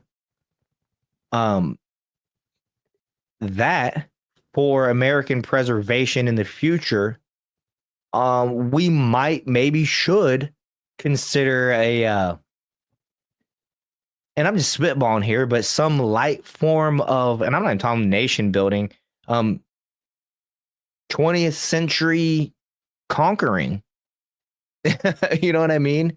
Right. I'm not talking about protect it with our military. I'm talking about like straight up make areas United States territory the most valuable portions of it, because there ain't nothing they can do to stop it, essentially. And if we don't, then China will. So yeah, there might become a necessity out of that. It's kind of like what we're seeing with Greenland as the northern pass opens up with the ice melting. New geographical positions become more relevant and more important to our sustainability and staying, you know, on top of what's going on across the world. So I don't know. It's an interesting question, and it's definitely worth kind of looking into what that potential future might look like. Because you can't just like pull the white people out, pull all the farmers out, and just let them turn into the Africa, literally the entire continent. You know what I mean? Not the entire continent. I understand that Egypt and some of these other, you know, Arabian countries, states are part of it. But you know what I mean? Just turn into the commercials that we see. There's the bloated belly 4-year-old starving, begging for money because there's just nothing they can do on their own at all. I don't know. Like you can't just. Those people are right for the picking if you just turn your back on it. So I don't know. There will become a time in future world history that decision will come to the forefront. I didn't elect Trump for that, but if he's forthcoming to see something like that, like he does with Greenland, then maybe. I don't know. Reject nation building and embrace colonization. Just straight up make it American. You know what I mean? Exactly. I mean, like, what's the point of having all these allies who are quite frankly worthless, and then also build a huge wall? Yeah, build a huge wall. But even if we do go in and help, that'll be our new forever war for the next 10 years as we station troops over there and we just post them up at a wall somewhere and we separate and we just protect the white farmers. Like at that point, it's like, nah, your country's ours, dude. Like, right. You can all we can try fighting this, but like, how about you don't? You just lay down and you become us now. Because anything other than that, it's just like let them hash it out. Like, I agree with Elmo. Just let them do whatever. Who cares, man? Yeah, I mean, technically, Africa is like the furthest country away from us geographically, so like the positioning doesn't really serve us, especially the southern portions of the country or the continent, militarily or anything really. It's just kind of a hindrance to sail around. I don't even think we sail around it. I think we just go off the Pacific coast to Australia and then go from there over to Africa or whatever. But anyways, so yeah, to Evil Elmo's point, South America has way more relevance to the United States just geographically than Africa does. That's for sure.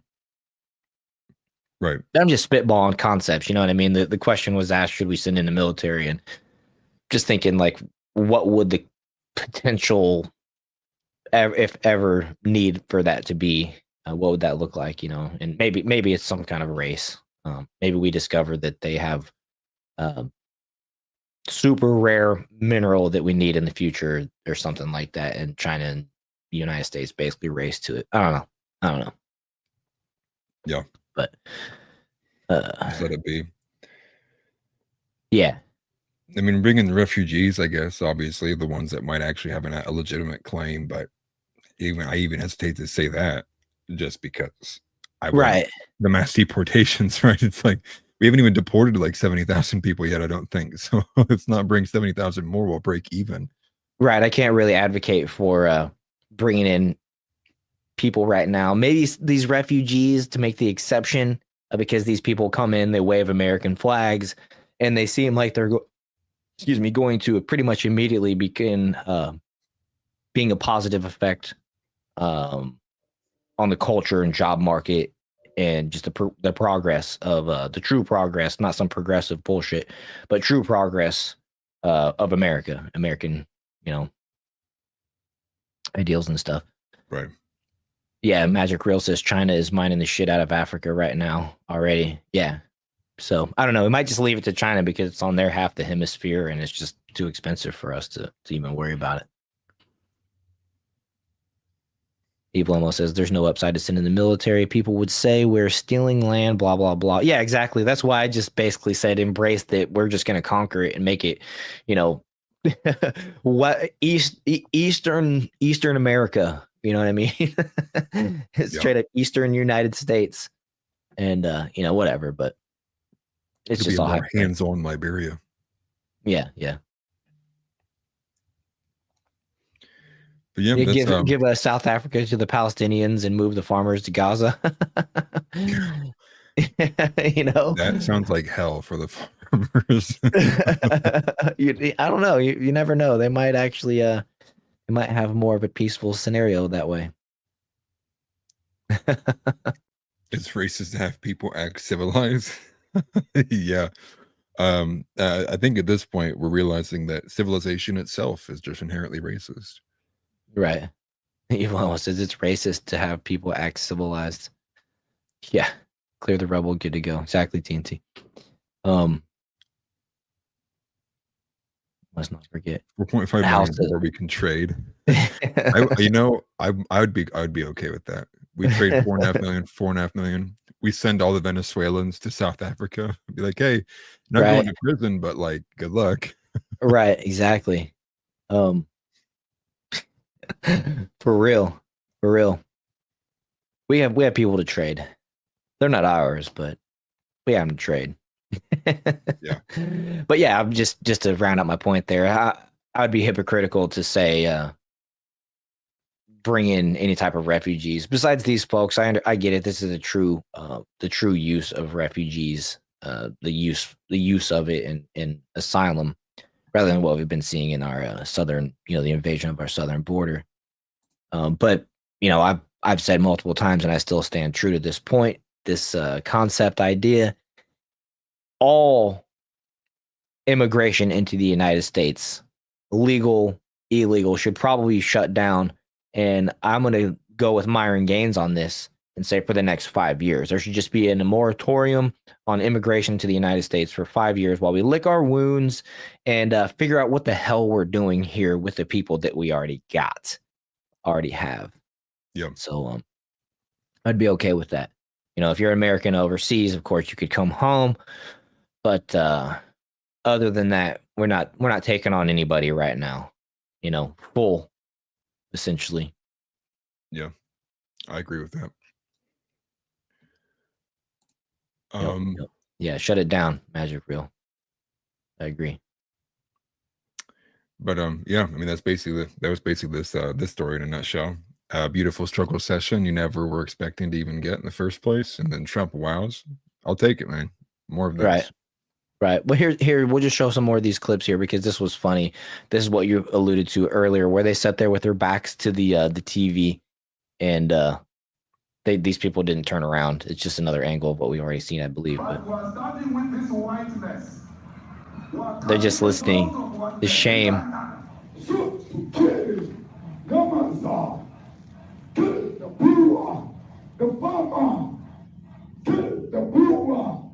Fucking dancing around, chanting this shit.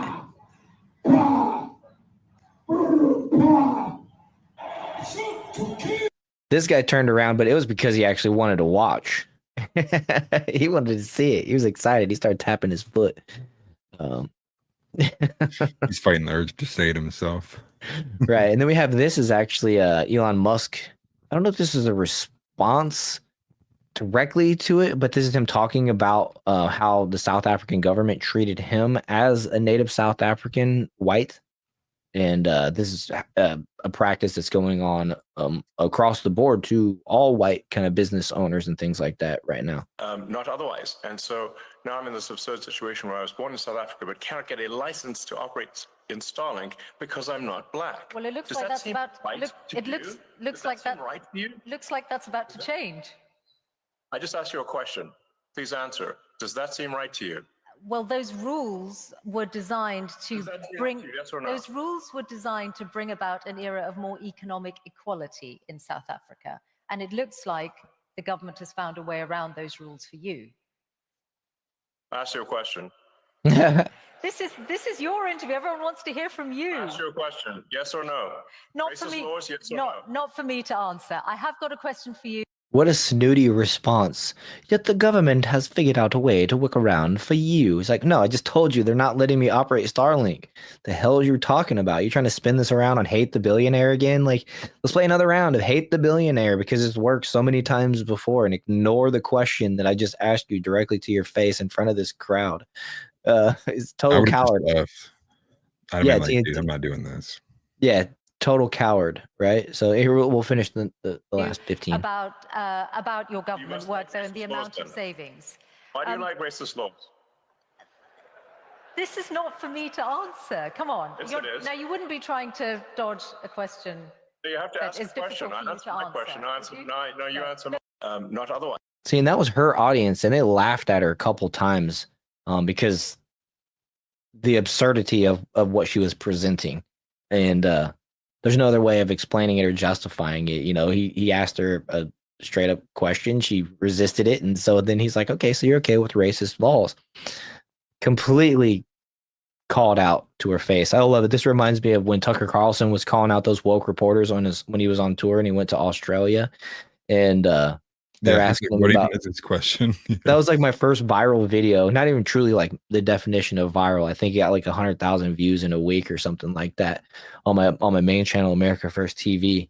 And dude, it was just so good. It was 3 different like occasions I think tour with the same reporter, but yeah, Tucker just totally destroyed her.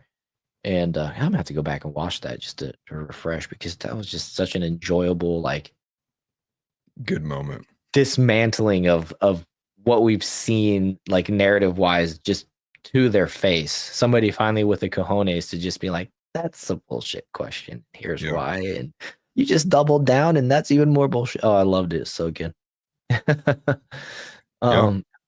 Magic Real says, didn't know Elon was this based.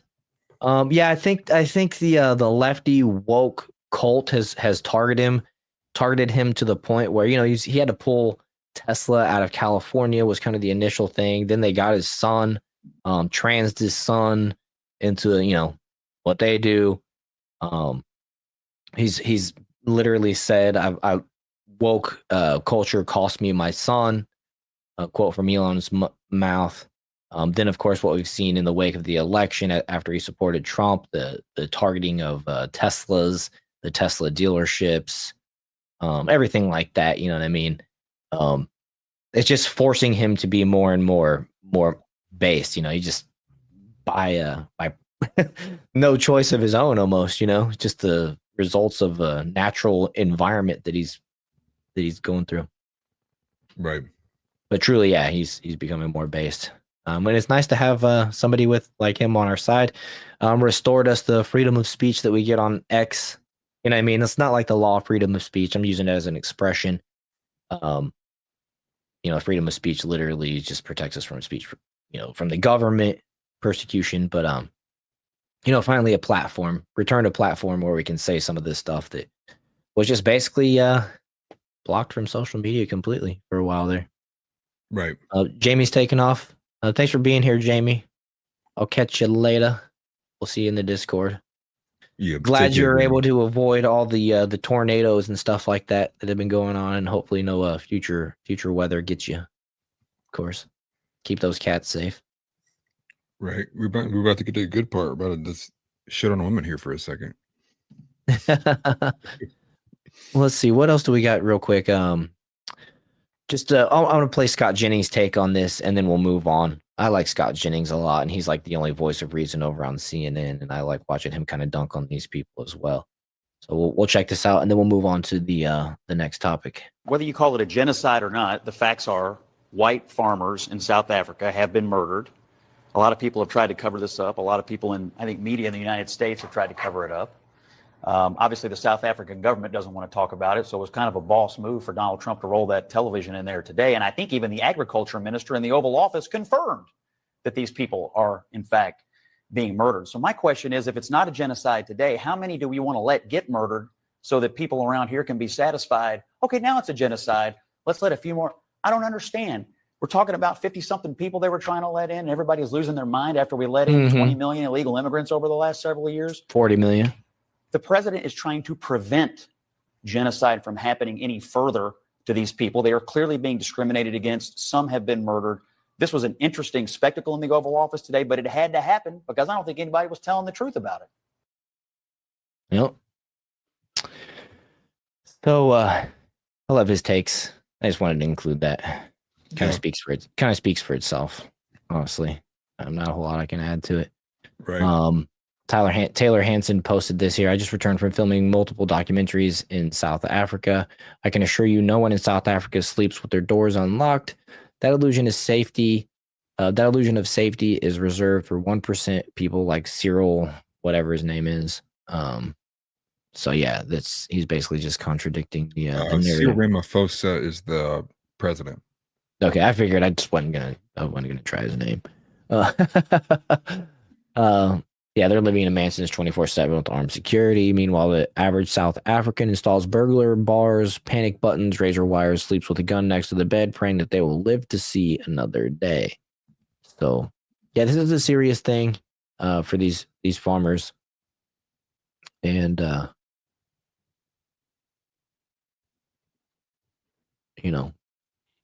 hopefully, this message was relayed to these leaders that Trump's not gonna.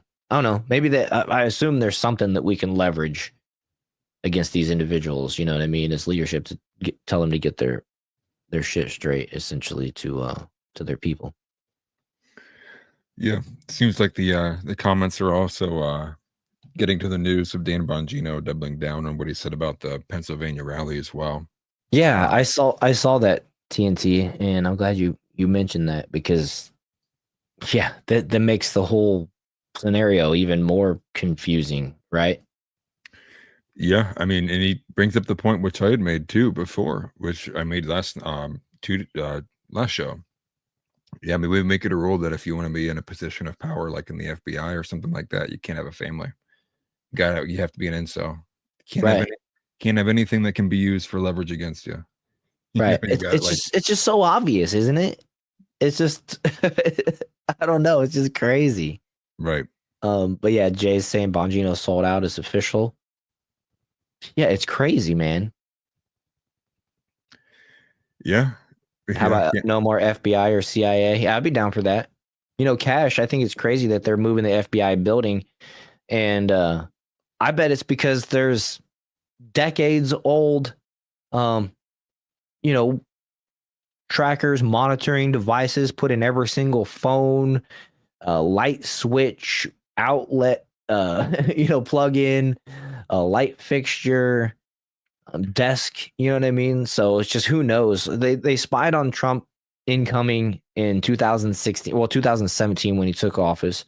And I don't know why we would expect anything less. It's literally from the same regime to the same regime. It went from a Biden Obama regime to Trump to a Biden Kamala regime to Trump. They spied on the first time. They probably are spying on the second time, and I wouldn't be surprised if they didn't. They're not spying on a grander level within the FBI and everything else. Now that I think about it, when I went to the inauguration in January, we went to the White House because we wanted to just like look at it, and pretty much you could not see the White House from anywhere public because they had it all shut down because of construction.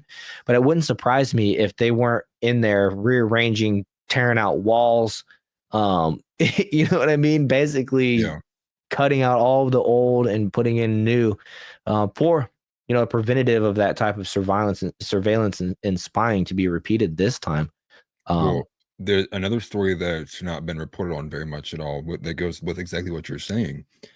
Cash nixed the oversight committee for the surveillance with the FBI. So there was a committee inside of the FBI that was for oversight of all of these recordings and surveillance that they do, and Cash got rid of them. So right now we have no oversight in the FBI that's watching over what's being recorded, what's being audio taped, like all of it. And like the question is like, why would you get rid of the only oversight we had in the FBI? Mm-hmm. So it's like, well, I don't trust any of the old FBI. Right. It's kind of weird. And I understand there's good guys and bad guys across the platform at the FBI and the CIA, but and that's one thing that I believe that Cash and Dan have been doing kind of low key. They've even announced it. They have like HR issues and stuff where they can't just announce like who they fired or who they deemed to be, corrupted or necessary to be removed from the scenario. Can't just say, well, we fired this guy for this, we fired that guy for that. They're opening up to be sued, whatever, and stuff like that. So there is some of that rooting out going on. Right. Yeah. And King Solo Wings, I believe Democrats have been in power for like a total of 60 years in office, most of them in the last 100 years. Yeah, well, I know it's 12 of the last 16 years. And so if you want to blame anybody for where we are today, you can definitely blame the Democrats, considering they've literally had the presidential power for, like I said, once again, 12 of the last 16 years, which is pretty significant. Hopefully the next 12 years are different, to be honest. I'm looking forward to Trump having the next 4 years, and then an America First individual having the next 8 after that. And then we'll have to just see where that goes from there. But, right. By then we're looking at Barron being in the running, I think. So Emperor Barron. Right. We'll go for Emperor Barron. If I have to bridge the gap with another Trump, Don Jr. or Eric, or not really Laura, but Don Jr. or Eric, I'll be down for it. Right. Well, I was going to say, because I have to leave at 9. Yeah, let's get to this next one here. I'll cover the Nancy Mace one, and then you can take over MacGyver at 9. Cool. Since I got to leave. Yeah, that sounds perfect. Because that was the, Nancy Mace breaking the internet, right? Similar fashion to Kim Kardashian, right? I'm gonna put my nude body all over the internet. Right, exactly. Do you want to go ahead and stage your screen, and I can put the stuff up, or do you want me to go through the? No, let me grab it here. Okay. So, forgive me because I wasn't ready for it. No, you're good. I can put the first one up. Well, I have this specific post. It's been a lifetime since I've done this. Is it this one here on screen? Just the first one in the outline. That one I'll go to in just a second. I'm trying to grab this one. Okay. Okay. Did it share? Yes, it did. Oh, okay, I got to remove this one first. Okay, there we go. Okay, let me widen it up a bit so everybody can see that. There we go. Yeah, so this is and I'll make it bigger too so people can read this. Everybody's saying boobs. Yeah, boobs, right. Well, and that's and not to bury the lead in this, really. Sorry, got a little bit dimmer. I took away my light for this. The story essentially was Nancy Mace out of nowhere post, and she doubles down on the fact that she's going to show her naked body in a subcommittee hearing with like cyber technology, information technology, and so forth. Actually, hang on. I'm going to derail you for a second. You guys ready for this? Yeah. I'm going to put it on the screen just for a second, but you got to be looking because it's boobs. There you go. I mean, in short, it's a bird called a booby. Okay, you guys, I'm making a joke. All right, there you go. You get to see some boobies. They're birds. Right. They got blue feet. They're actually pretty cool. And that's what I titled my thumbnail too. Anyways, yeah, I kept it pretty simple. All right. Sorry. No, you're good. You got to make a joke if you get the opportunity. And I mean, long story short, Nancy Mace basically uses this instance to go after her ex, who is Patrick Bryant, because she claims that for 2 years now, she's tried to give evidence over to the South Carolina, office, which Alan Wilson works at, to get this guy behind bars because he supposedly recorded her and many other females while they were nude. Now, before we actually got to that point, she made this post, which broke the internet, because she basically says, yes, I'm going there. Today, I will show my naked body on one of the videos. And so people just went crazy with this, right? People were like, oh my gosh, you have Blair White saying like, oh, we're going to get Nancy Mace's boobs before we get the Epstein list. Like, I hate this timeline. A lot of these funny memes are coming out. And she didn't actually show her naked body, only kind of like technically. So if you go to the one that you had staged, the video, that was her actually displaying it and putting that little image up behind her. And what you can see is it's like a CCTV, looks like a ring camera for an inside the home. And she has her body circled there. Most people, for one, because no charges have been brought against Patrick Bryant yet, he's denied all the allegations.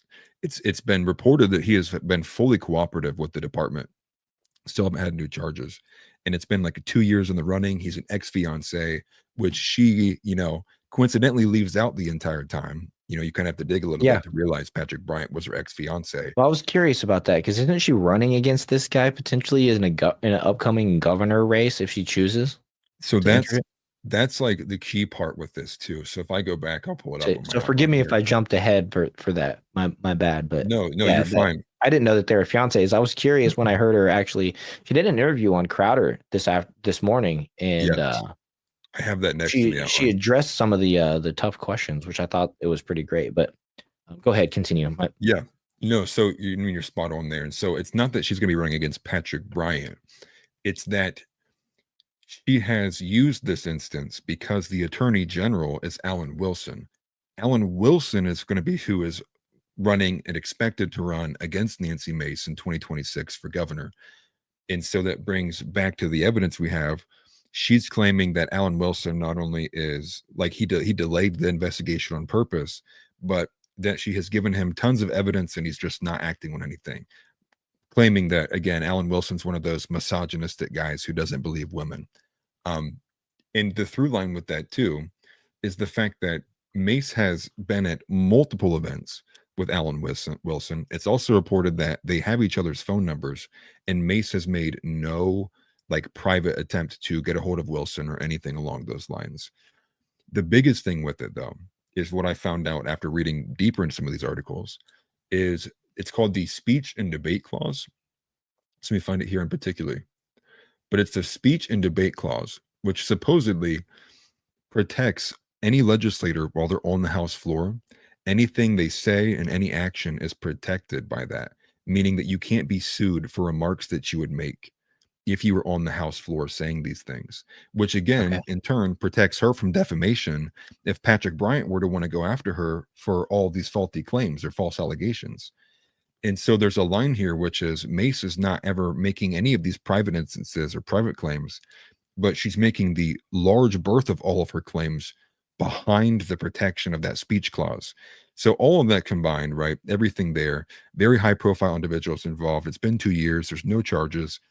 On its face, I go, okay, I don't believe you. Like, I think it was just I think you're just mad at your ex. And Malcolm Flex even said that. Many people said that too. They think that this is just a abuse of power. She's using this moment to just like kind of defame her ex over something, they might have just had a disagreement. And supposedly it fell apart because he was on a dating app and he denied those allegations too. But if you get to the Steven Crowder interview, which I did have in the outline there, maybe make sure I can find where it's at. Do we want to play this clip of her here? Yes, yeah, we'll play that one first because this is her, showing off her naked body to Congress. All right, so while I play this, if you want to stage the Crowder clip. Exhibit 1, behind me is a screenshot from one of the videos I found of myself. The yellow circle, this naked silhouette, is my naked body. I didn't know that I had been filmed. I didn't give It's blurred, YouTube. my consent. I didn't give my permission. And this particular video that Patrick Bryant recorded of me on his secret camera, he saved for over 3 years without my knowledge. Okay, so this is more up your alley than mine, but maybe no more female leaders? Because, they're not keeping video like this for 3 years of Chris Christie. Right. You know what I'm saying? That was like my verdict at the end of it was like this woman. And so you had most people saying this. People were saying like they think Nancy Mace is more insufferable than AOC, which even my wife, like she kind of disagrees. She's like, I don't think it's that bad. In my opinion, I think Nancy Mace, because she's a Republican and does all the same kind of leftist female bullshit, like she is worse than the AOC. woke right. She's like the woke right. She plays the it's like card kind of similar to the right. Exactly. It's like you're caters just like to the echo chamber or whatever. Not the echo chamber, but the virtue signal. Yeah, and if like the trans thing wasn't a thing, she probably would be a Democrat, right? That's like her big thing, and she just like doesn't like trans people, right? So if there wasn't a thing, and she didn't have that issue to combat, she probably would honestly be a Democrat, maybe more of an establishment Democrat. But the post from Crowder actually got quoted by Wilson in 2 of them because Gerald actually went in a little bit harder than Stephen did. He did. They're floating around, and I actually got the Gerald clip too. But Wilson and Crowder, and it's funny because Crowder's using Wilson's kind of jargon. Crowder calls her out on this covert feminist stuff, saying like, especially on the Me Too movement side of things, like you can't expect people to believe you because we've had way too many extremely high profile public cases like Amber Heard, like Kavanaugh. There's a couple other major ones too. I'm not thinking of right now. Well, they referenced they referenced Trevor Bauer. He lost $100 million contract. Right. We saw it happen to Ezekiel Elliott a few years ago. We don't got to list all the people, but there's a couple additional ones that are outside the political realm. Right. And then you have this, like, no one's going to believe you, especially when the evidence you're presenting is like with this, right? Like, because I looked this up the other day too, like 54% of all Americans in the report own security cameras. Now, there's not like any kind of like direct data that shows outdoor versus indoor, but I would imagine, especially like in like very higher up neighborhoods, like middle class or high or high class or upper class, would probably have cameras for inside of their home too, Right. especially with high profile individuals. You're probably having a lot of meetings, a lot of like people coming in and out of your home. You probably would have that for extra security. Right, or if you just And got expensive stuff or whatever, right. kids. And so like Yeah. the evidence to me doesn't meet the burden of giving like enough suspicion to think that Patrick Bryant outright, just based on what you're saying and showing, is guilty of anything. Because I just don't believe it. And then you pair that with the fact that she's been so vocal about this for 2 years now, and there's still no charges. I'm like, I'm sorry, like I just don't believe you. And truth be told, if you do show me something that's like, okay, yeah, there's enough strong enough evidence to believe otherwise, then I will. But otherwise, like you just saying it, I'm not going to take you at your word for it. But I do have the Crowder clip staged here, because Okay. this is him kind of rebuttaling her for the Covert Feminism, which is a book or play out of the playbook from Andrew Wilson. But he Right. writes, perfect exchange here. She moves seamlessly between the feminist talking point, women aren't believed, to when women do this, though, it's bad. Stephen correctly calls this covert feminism. He is exactly correct. And here is this clip. Actually, before you press play, I want to add that Gerald had a really valid argument to this. And well, actually, just go ahead and play it because it might include it. Go ahead. Yeah. My bad. We're not catching any audio. You couldn't hear it? No audio. I might have to I got it right here. I can pull it up. Do you? Okay, let me pull it off. I think it's the same one. Perfect exchange here. Is that the same one? Yeah. Yes, should be. Oh, let me minimize this. Okay.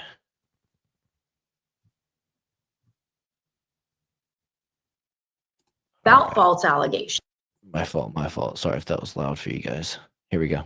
And I have a son like you. I have a son and I have a daughter. My fears are the same. My fears for my daughter are the same as your fears for your daughter. My fears for my son are the same as your fears for your son. I've had to have very frank conversations with my son about false allegations, because that is a problem. And the women that come forward and make false claims do a great disservice to real victims when they come after or come later, because women aren't believed generally. And so that's tough. And so that has to be, you have to tamp down. Well, hold on a second. That sounds like covert women are very much believed. I mean, we have example after example in the Me Too era.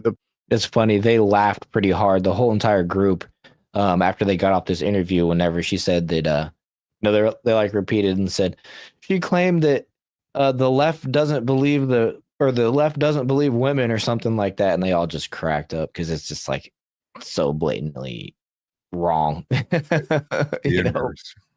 Right. The problem was the proliferation of false. They are not. Democrats don't believe women. So like. No. That's the opposite. That's the opposite. Aziz Ansari had a bad date, for crying out loud. I mean, you look at a guy like Chris Hardwick. He's a Democrat. I was in defending people. I'm going, well, this is not the same as rape. You went over to his hotel room at 2 a.m. There are plenty of sex out there. In Mattress Girl, the guy at Columbia never got to go to graduation, and it turns out she was sexually assaulting him. So I would disagree with that premise that women are not believed. She should be charged with a crime and should face jail time. Women that do that should face jail time. Yes, but the problem I have with the premise is that right now in today's society, women are often believed, and there's the court of public opinion that often takes priority over the actual court. Yeah, and so this clip did lack the part where Gerald asked the question, but Gerald was very specific in trying to hammer down the point that in this accusation, was she have to absolutely did she have to absolutely include the guy's name? And I think it's a valid point considering everything that we've learned in the wake of Me Too and stuff like that. Like once you include the guy's name and tack it to this type of accusation, then you're you know what I'm saying? Then you're opening up a whole new can of worms, like what we've seen with Trevor Bauer and some of the names that we've already mentioned. Speaking of which, Trevor Bauer, I hope the Royals sign him one of these days because he's still throwing heat over there. He's playing baseball, but he's in the Japanese league, and he's being blackballed by the MLB, which is a damn shame. Yeah, no, I mean, there's countless of examples that you can find of guys who were, false allegations. There's some that aren't with high profile individuals, right? How many football players have we had and basketball players just at like local colleges who aren't even like, you know, they might be local stars on campus, but their lives being ruined. There was a recent one where the guy served like 7 years in prison before the lady finally felt bad enough about it that she admitted she lied. And then nothing happens to her, but he lost 7 years of his life. So there's a portion of people that are just like entirely over it and like they could care less, especially because like you even go down to like some of the consent stuff too, right? It's like Josie drank, Jeff drank, Josie can't consent. And it's like, hold on a minute. Like, what? Like they both drank. What? And how can the guy who still have made a decision in good conscience? And so now that is toxic femininity. Right. Yeah. and you know, and to be more on the nose with Nancy Mace, I mean, in particularly, like I am someone who's always been very vocal about women not being involved in politics.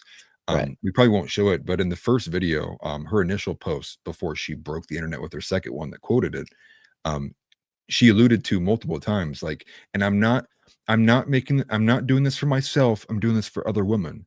And she said it like multiple times as if she was like having to remind herself, you know, like she was trying to validate for herself. But to me, all I'm pulling away from this is like, look at me. Yeah. And you even have a lot of the females in the dissident, right? Can't stand her, right? You know, Anna Perez and Cassandra McDonald, formerly Cassandra Fairbanks, many others, you know, and she had a pretty viral tweet, which is like, all right, Nancy Mace, you convinced me women shouldn't be in politics anymore. And for me, you know, I'm a lot closer to a very radical portion of the group here. You know, I'm kind of almost too far right to be in MAGA, that I would only want to see Christian men be in offices of power. And that's my personal opinion. But I think many of those who share that, even if they're not full like Christian nationalists, they might want to just move more towards just patriarchy in general. And Nancy Mace just does not represent that, not to me at all. And I think overwhelmingly, it's just a major distraction. She does some good things, sure. She is the person who proposed the legislation to expel McIver out of Congress, which is secondary to the charges, which Worrell's about to get in with you guys here in a second. But again, you know, my main verdict with this and my conclusion when I made a video about it, which is on my personal channel, was she has given the dissident right and all the incels as much fodder as they need to go, this is why women shouldn't be in politics. Look at her. Like, she is now the shining flagship example of why women should not even be here in the first place.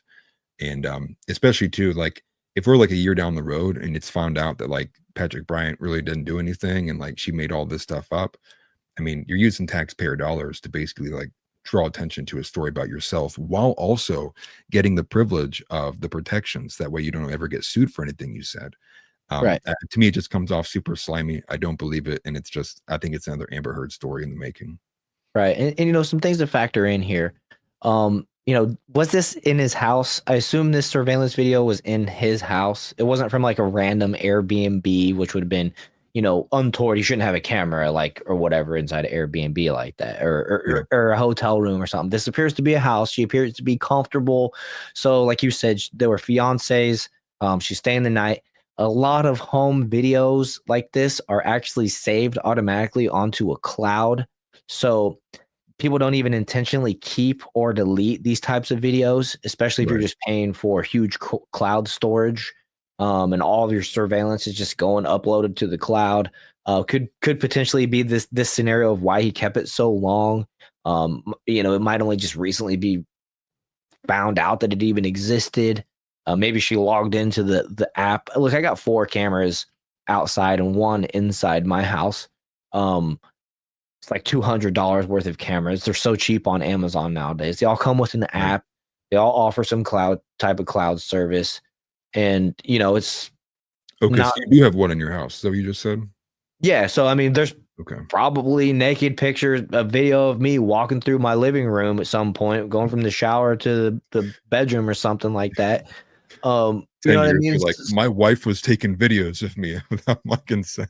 Right. So it's being realistic. Anybody that has a surveillance side of their house probably has a similar video of themselves uploaded to the cloud that they're not even aware of. So, I mean,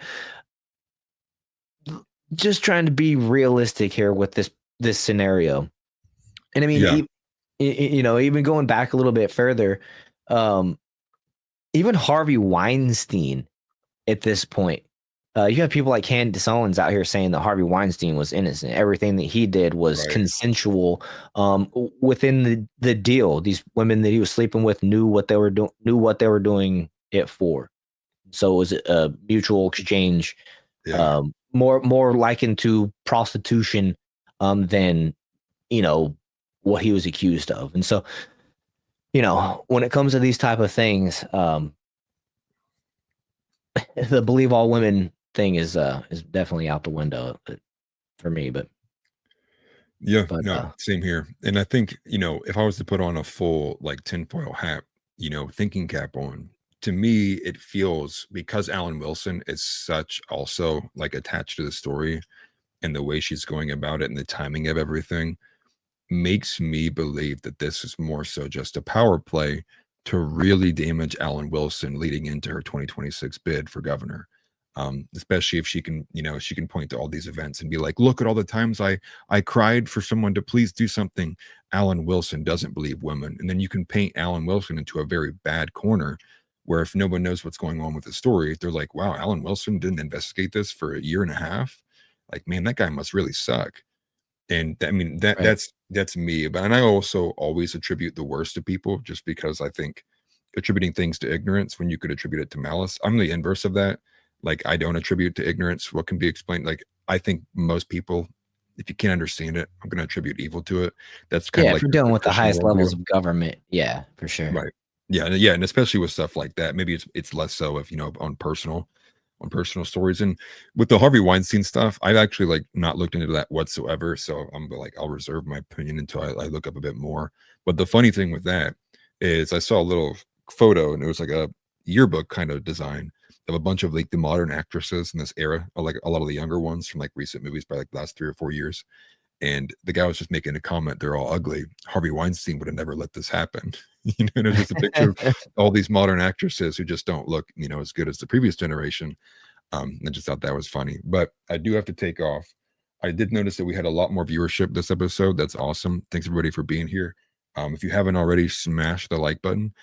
You can also find me on my page at Atlas Thugged here on YouTube too. And as always, Christ is king. That's always true, even if I say it or not. And at this point, we can deport both Kash Patel and Dan Bongino and ban all women. But I will see you guys on Saturday. Good stuff, man. Appreciate everything you did today for the show, setting everything up and all that. So good job, and have a good evening. Yeah, brother. You guys all take care and have a good night. Yeah, man. All right, I'm gonna stick around for a little while longer. Thanks to Atlas. You can follow him over on his own channel individually at Atlas Thugged. That link is in the description as well. You can follow him on X, all that good stuff. Additionally, and if you're watching on his platforms, even though he's gone, the stream will stay up. But if you're on X, I see we got some viewers over there on his channel. If you wanted, for whatever reason, you can either find me at Whirl on X, or you can go and find the show on YouTube. It's called the Jar Openers Podcast is the channel. And we just launched it a couple months ago. And we're still in the levels of trying to get it monetized. And looks like getting that 1,000 subscribers is probably going to be the hardest milestone, just at the pace that we're getting. Currently, views and watch time and everything are really good.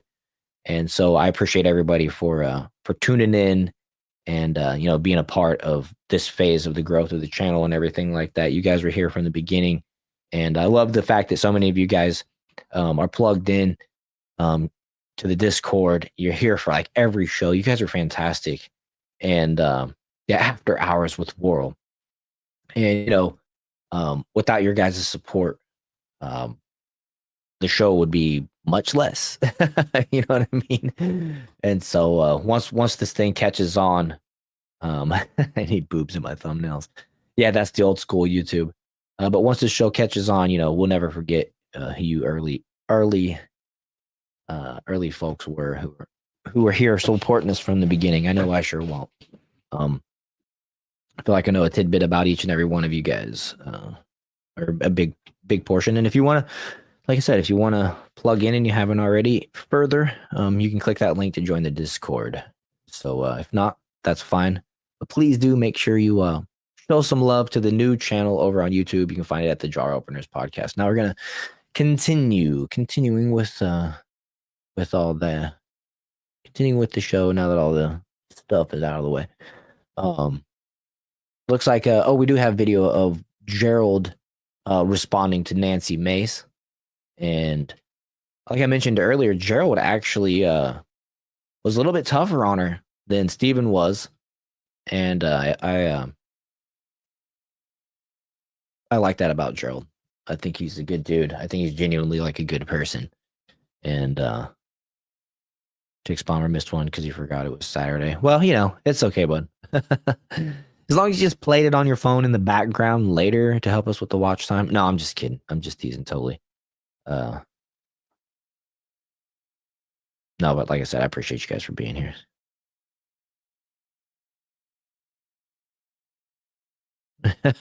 yeah, John Travolta. Yeah, that was my bad. Takes Bombers the other day. You and TNT were Travolting in the from Pulp Fiction in the Discord. No pod tonight. Yeah, that was my bad. That was a miscommunication. My birthday was that Saturday, the 10th, and that was actually the second day of the 2-day concert that I went to with Kid Rock and Hank Williams Jr. And so I was standing in the rain. It thunderstormed for 2 hours in rain delay, 2.5 hours in rain delay. That day. So, I had the time to do the show. I just didn't have the signal, and I would have had to do it from my phone, and it would have been from a concert, and not really the same thing. But yeah. Man, that's great news, Evil Elmo.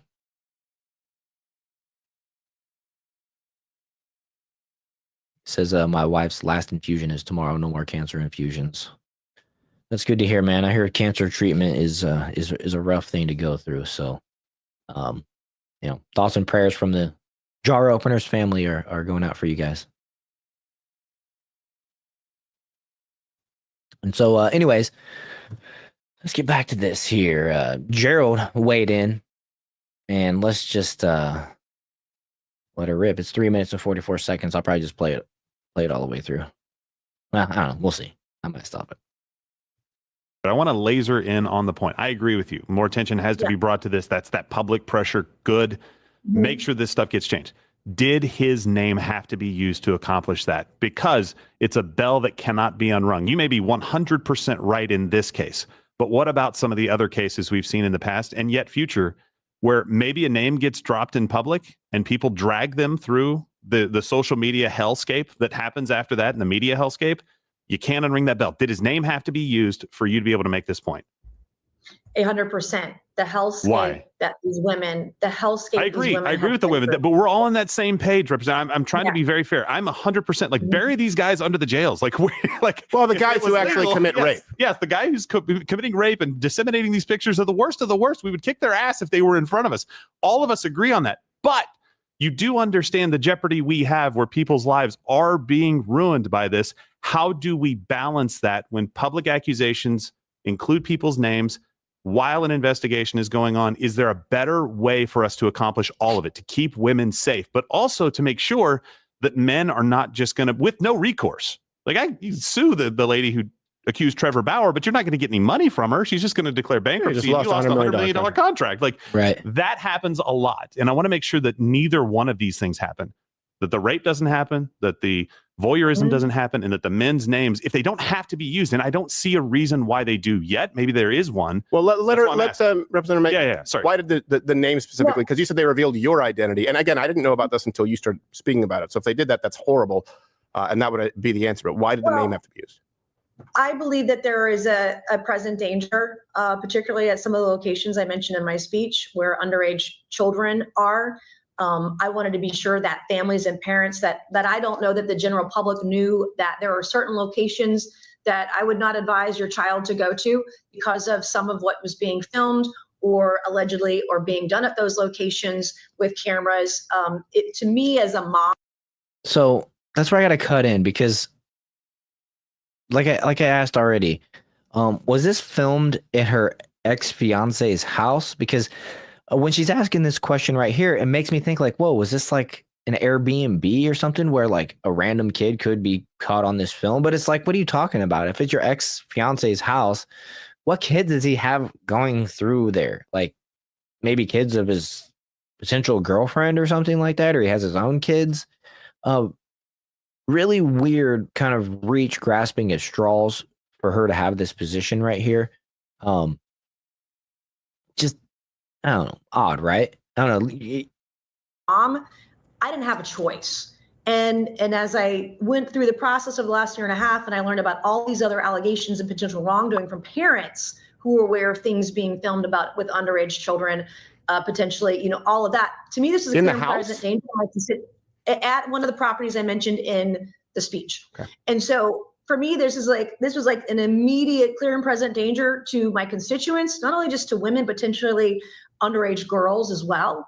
And like, you know, see, that's her virtue signaling to the right. She's trying to pull all the right strings to get the emotional reaction of, oh, we want to protect the young girls. We want to protect the innocent, her constituents, right? She's taking the high road. She's looking out for other people.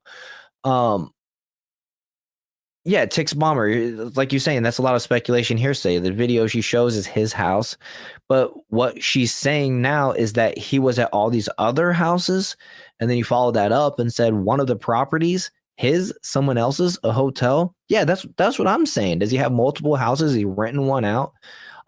Could very easily be explained, but I just don't know. We don't know. I felt like I was doing my civic duty to protect my constituents. And then on top of that, I'm obviously doing the legislation, working with state lawmakers. I've got dozens of federal bills too. Yeah, she's just doing her job, you guys. But like, this was an immediate, holy shit, oh my God, there are kids over at this property. Things are being allegedly filmed at this property, including potentially really bad things. Again, these guys. Yeah, she's really painting a horrible picture, frankly, and one that I don't think is accurate, to be honest with you. I don't know, but it just doesn't seem to be exactly the way that she's presenting it, the way that I'm seeing it. From Mr. Bryant. Yeah, deserve every single ounce of punishment that we can get. But that moment was in 2023 when you found that information, right? Like that is the holy shit moment. Well, yeah, but I've, over the course of the last year and a half talking to potential victims, I've just learned so much more, and I'm informed by other potential wrongdoing and crimes. But then even since my February speech, I've had parents come forward with some claims, and they're really damning. And, you know, kids are at risk as long as these certain individuals, at least one individual that I spoke about in my speech, if he's still free, kids are in danger and they should not be at that location. And so just, you know, for me. And now there's somebody else involved. There's too much unexplained for me to respect, you know, her position on this one, you know, frankly. And House mentioned earlier that she votes properly on so many issues. So not trying to like just drag her, but just on this thing right here. It's just meh, just shut up. And I'm with TNT. He says, until the big, beautiful bill is passed, if not a bill codifying Trump's executive orders, I don't want to hear a Republican talk. And that's, I mean, well said. Ironically, you know, Bongino and Cash went on Fox News of all places to relay this message. This interview happens to be on Steven Crowder, but that's, you know, it's alt media, but it's one of the top ones. Still, you know, it's, at least she did that part right. But I don't know. I'm right there with you. I'm ready to see these people just post directly to their social medias. You want to tell me something on video, you can film it with your cell phone and post it. Everybody has access. Everybody's sharing it. It'll reach the people that want to see it, right? For the most part, at least the most important people, you'd think. And we don't need the whole hoopla and the waste of time that goes into, you know, being scheduled for Fox News at this moment. You know what I mean? Or whatever. And so, yeah, I'm with you right there. My truth. Yeah. The other favorite, exactly. Yeah. I hate my truth. It's funny. She used so many phrases in here. Yeah. Next we'll come up with the I feel and my truth. Yeah. Just doing my civic duty is usually, full of complete shit. Exactly. I was just serving orders as I completely stripped you of your rights, pretty crazy. Pretty crazy. And that full interview is actually worth watching. That was on Louder with Crowder this morning. You could probably find it on the. I'm sure you could find it on the Rumble page. But yeah, for all the good she does, for all the good any politician does, or any athlete does, or anybody, all it takes is one speck of poop to get in that bowl of ice cream, and the whole bowl is ruined. And so you gotta remember that, you're gonna be judged by that speck that you allow in. And that's what she's doing here, really. Don't care about this agenda that she's proposing here in the first place, to be honest. I just want the America First agenda that we mandated to Trump to be executed. And like you guys are saying a lot here in the chat, Trump's presidential executive orders need to be codified ASAP, along with ramping up of the deportations. And it seems like almost every day, every week, there's multiple things that pop up from completely left field that were not on our radar of importance, not on our top 10 of importance, not on the scope of realm of being even a possibility, that pop up that suddenly for some reason need to be addressed immediately, rather than addressing some of the things that we know are the priority. So I don't know. Some of those outliers you got to address immediately as they pop up, but creating things like this, right?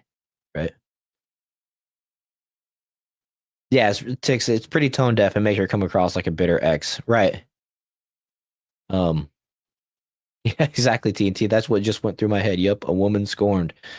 Exactly. And you kind of can see that this is a part of her pattern of behavior. Excuse me, the reaction she has to the trans member of the House, which I agree with. She doesn't want to share the restroom with a biological male just because he wants to call himself Ashley or whatever it is, and I get it. TNC says at least Bobert had a video getting freaky deaky in public, right? That was her and her fiance making out in the theater or something like that, I believe, right? That's where I insult my Ollie G joke. They don't actually show them going in. All right. If you know the joke, if you've seen the show, then you know what I'm talking about. And it's funny. If not, then just omit it. But yeah, how about you find out where all those children disappeared on buses went, or the thousands that weren't counted in the 300,000. Yeah, right. Yeah, would like to see some of that. Would like to see some of the arrests in the Epstein case, beating a dead horse. And like this point, it's like, just show us the videos you had from Epstein. That's about the only thing that we can trust to haven't been edited and manipulated by now. And that's running out. Like a year from now, everything is going to be arguably made by AI and video wise. Like I've said on some other platforms and stuff like that, I believe right now is the Wild West for AI. There will be maybe in a year or two, maybe 3, maybe sooner. I'm not sure the timeline. There will be a strong, at least my opinion, right? This is what I think is coming down the pipe. Regulation that cuts off the legal use of a lot of AI that we have access to right now. Just my hypothesis on the future, but it's the Wild West with AI right now, with development, what you can do with it. And so if you can do good by your pocketbook or advance your career or whatever using AI right now, I would say, exploit it to the max that you can to get you in the better position before they reel it back and limit you. But don't become dependent on it because of that same reason as well. John Shepard says, even the covert feminists feel threatened enough by the trans Skittles crap to chime in. Yeah. When they aren't speaking out on it, they always go back to typically liberal talking points. Yeah, I mean, the covert feminist, the overt feminist should be the first in line opposing the whole trans Skittles crap, to be honest. To protect women and women's sanctity. I mean, what is feminism if you're not going to protect it from men, whether it be somebody that's been diagnosed with gender dysphoria or just a toxic masculine man, Christian white man. You know what I'm saying? Regardless, it's not a principled position for feminists to stand with that. For sure. Tix Bomber, yeah, I think a lot might also be on the youth juice, which is horrifying and obviously not good. Yeah, definitely. I don't even think that you're supposed to talk about that on YouTube.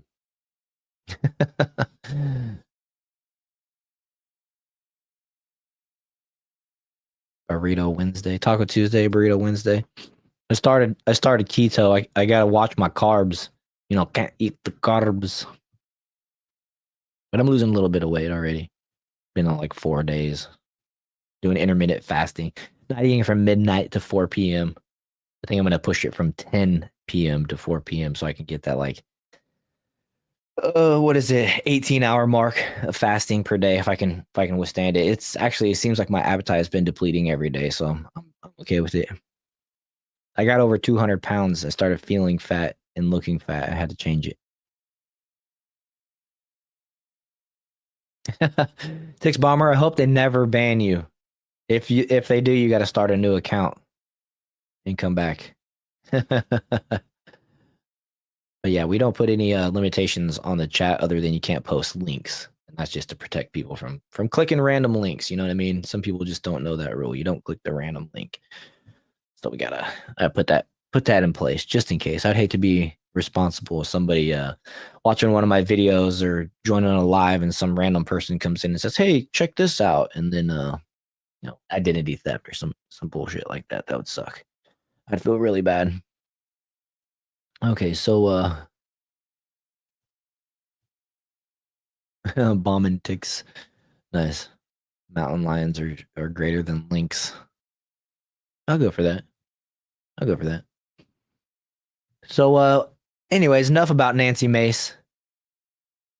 John Shepard says first month of fasting is always the hardest. Once you make it past that, you can easily go 18 hours.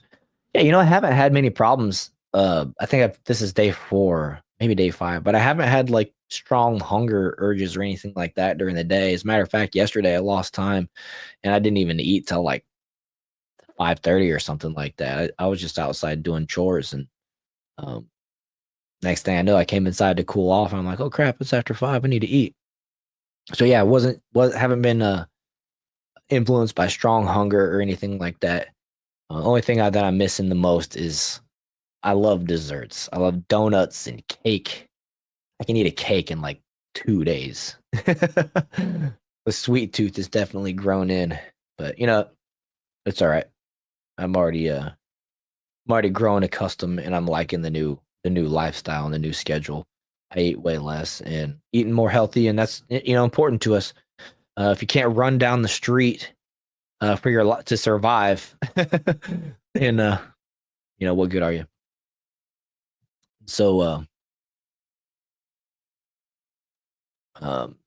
let's see here. I didn't mean to click on that. You guys can see my notifications for a second. Oh yeah, that was an Andrew Wilson post. Okay, so I need to go back to here. Let me close out some of these. Yeah, all right. So this story is a little bit older, okay? And it was brought up today because there's been some new developments. It actually happened about 2 weeks ago on that same weekend that I was at the concert. Yeah, saving money on food too. I don't know. I'm eating less, but I'm eating more expensive food. But yeah, probably saving money, to be honest. Fish is a great thing to incorporate into the diet. Yeah, I'm eating salmon. I'm eating like fillets of salmon. I'm eating sirloins, lots of bacon. I've been mixing in some broccoli. I don't think I've actually been eating enough carbs, so I might be doing more of like a carnivore diet, although it wouldn't be fully because I have been eating like some peanuts and pecans and like I said, some broccoli, and then I put grilled peppers and onions in my eggs. Got a lot of eggs around here from the chicken, so I gotta make sure I'm eating a lot of eggs. Eat 2 or 3 a day. Yeah, I miss potatoes. So if I can incorporate potatoes, that would be great because I love making a baked potato in the microwave real fast and tearing those up. Throwing some green onions on there.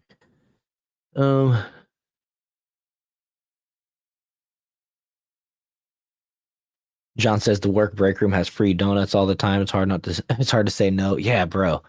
I'd be taking that box home every night. Anybody gonna eat the rest of these? All right, taking them home. The next day, same thing. They're like, really? You ate all those leftovers yesterday? Well, what can I say? What can I say? Yeah, steak and baked potatoes are good. I actually like to grill up some pepper slices, like green pepper, and eat those at the same time. Some bacon too.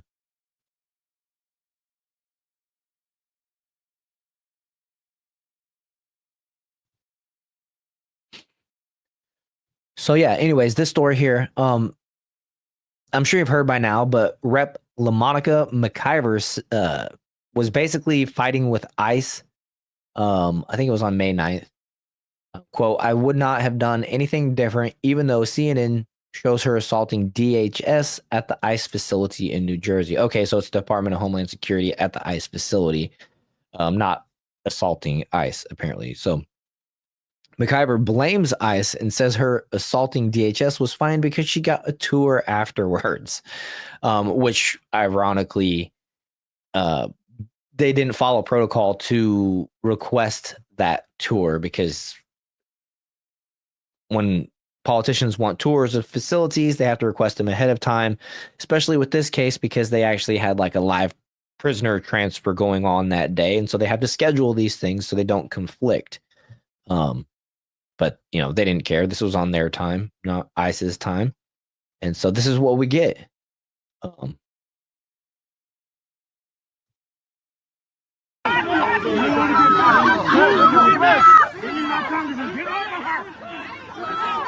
The Justice Department filed charges Monday against a Democratic member of Congress, Congresswoman LaMonica McIver of New Jersey. DOJ is accusing her now of assaulting and interfering with law enforcement during a confrontation with Homeland Security officers outside an ICE detention center in Newark earlier this month. I think the charges are absurd. You know, it's ridiculous.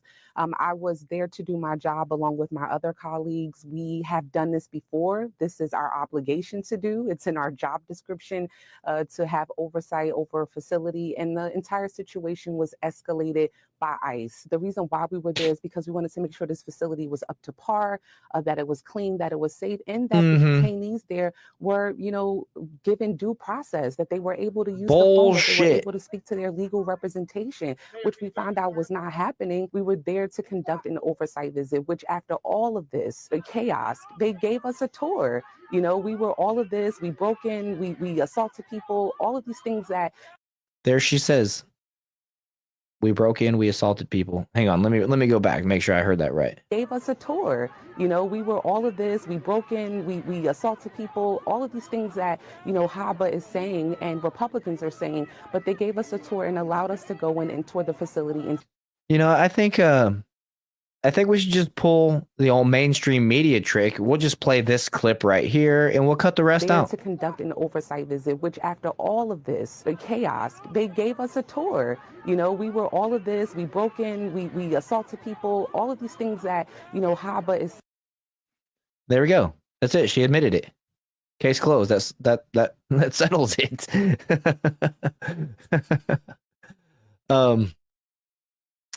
But yeah, here she is. This is a post from Laura Loomer. This morning, Democrat New Jersey Congresswoman LaMonica McIver refused to apologize for assaulting an ICE agent in Newark when questioned by Laura Loomer. And this was her doing that. Are you sure you wouldn't like to apologize for your assault, Congresswoman?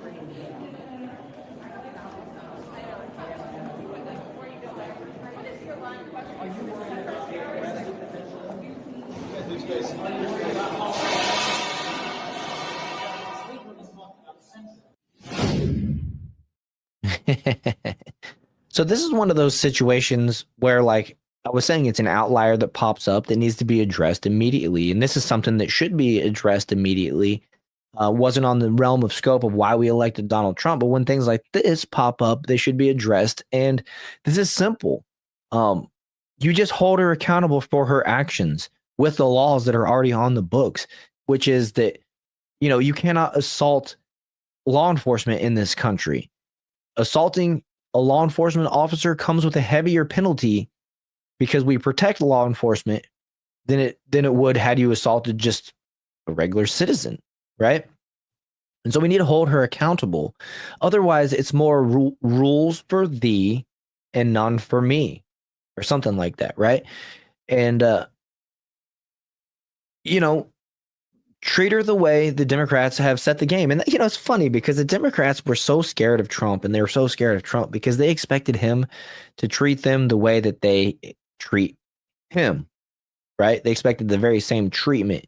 And so that would entitle being thrown in jail, having to prove yourself innocent, being deemed guilty, you know, initially having to prove yourself innocent, facing false accusations, having telescope shoved up the ass of yourself and everybody around you in investigation of any potential crime you or they might have made to make your life and their life so miserable that it alienates you, separates you from your peers, and at the same time drains your pocketbook.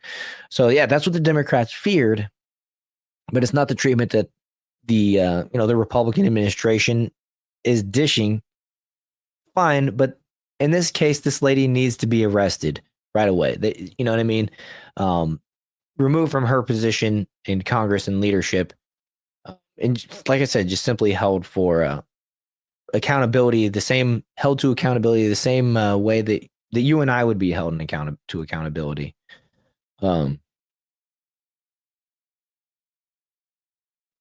Yeah, what are these laws you speak of? They don't apply to me. Case point, Biden. Yeah. Evil almost says she should be jailed and kicked out of Congress. Won't happen, unfortunately. Yeah. Sean says, we don't have to use their scummy tactics. We let them talk long enough and they always contradict themselves. Yeah, but then it's still like we get no wins out of it. I mean, you're right. We're always proven right or proven correct. It's just, that's not enough for me anymore. Dang it. We got this post from Benny. It says, see the woman in the red jacket in that video? That's Rep. LaMonica McIver. She broke into the New Jersey ICE facility and assaulted multiple law enforcement officers, violating federal law under 18 U.S. Code 111. Expel her from Congress and lock her up. Here's the code. It says, shall where the acts in violation of this section constitute only simple assault be fined under this title or imprisoned not more than 1 year or both. And where such acts involve physical contact with the victim of that assault or the intent to commit another felony, be fined under the title or imprisoned not more than 8 years or both, which I would argue she violated both of those stipulations and should be facing 8 years and the fines, or both, or how, exactly how that's written. President Trump weighed in, and he apparently supports her being charged. So let's hear what Trump has to say. Standing here next to Mike Johnson. Probably Mike Johnson on stilts or wearing some of them heightening shoes, by the way. Congresswoman, Democratic Congresswoman. Oh, give me a break. Did you see her? She was out of control. Did you address those days are over. The days of woke. No, I didn't. The days of woke are over. That woman, I have no idea who she is. That woman was out of control. She was shoving federal agents. She was out of control. The days of that crap are over in this country. We're going to have law and order. Mr. President, thank you Love very it. much. You campaigned on lowering the price of groceries. How do you justify cutting food assistance in this bill? Let me just say the cut. That's the same thing that Kamala claimed that she could do, but she was just going to do it. So yeah, Trump's in support of her being charged. Let's see here. So more video of this, the same video here. This is Scott Jennings weighing in. We like Scott Jennings around here, so let's hear what he has to say. Those videos, they'll see the whole thing, and it'll be clear to me, and it'll be clear to her in court. I mean, the videos are pretty clear, are they not? I mean, she's Yeah, shoving elbows, some There's- punches. I mean, this is there's this is a lot of violent pushing and activity shoving. against law enforcement, is it not? It's a lot of pushing and shoving. I don't know Okay. if Would a regular person, if they came and did that to a federal officer, get away with it? a regular person, Like a regular, just a non-politician. They might get pardoned. If they showed up at a federal facility. They might get pardoned by this But were they- president. So they might get pardoned after being locked up for 3 years without trial or without being able to present any evidence in their defense. Is that what you're saying? That whole January 6th pardoning narrative that the left puts on is just such bullshit. Such bullshit. The left they've already demonstrated that they support, locking people up and throwing away the key if they commit insurrection, right? And I mean, just doesn't apply when it comes to their people. Complete bullshit. But Were they charged? Were they charged? Were they convicted in court? Let me. Would a regular person get away with it? You brought up occupancy, and if these members of Congress, But what does that have to do with a clear video of someone assaulting a police officer? Scott? Was that Yeah, clear? Wasn't pretty clear. There's nothing clear about it. It's not a cheap fake, I can assure you of Let me that. tell you something. Dr. MAGA gobble. he used one of their terms against them, the cheap fake. It's not a cheap fake. The problem is they have a video of it. And it doesn't look great. And if the argument is, we're here to conduct legitimate oversight, is that what oversight looks like? Pushing and shoving and elbowing and causing a riot at a federal facility? Is that what oversight looks like? saying is These incorrect. officials gave Congresswoman McIver and the other two lawmakers a 1-hour tour of the facility. So to then go from that to pressing charges seems hard to sustain. It's pretty reasonable for them to do that after the way they acted, was it not? It's certain. Right, pretty reasonable. That's what I'm saying. They came in, they acted a fool. The only way to get rid of them was to show them around. So you show them around and then you pat them on the ass and get them the hell out of there because you're trying to do your actual job. Certainly does seem very reasonable. Can I ask the mayor a question? Actually, Well, were you gotta go. invited? Were you invited? I think did the U.S. attorney also, when they dropped the charges, you were invited to come and tour the facility, right? She did put that in the. Are you going to do it? Of course. Good. Of course. So here's the point: you got a tour for the members. He's been offered a tour. There's all sorts of accommodations being made here to people who didn't act right in the moment. Well, I'm just listen, saying, there's only one this is party good here action. pressing charges, and it's Right. So they're presenting to Scott, ignore the traditional way, the protocol we have in place. You know what I mean? They can show up and get the tour whenever they want. And because they got the tour, they did nothing wrong. It's crazy. Yeah, Elmo says they're actively trying to impeach Trump now. Screw them. They won't stop. Yeah, what's his name? Sri Tanadar. I can't remember his name. Something Tanadar. Yeah, that guy.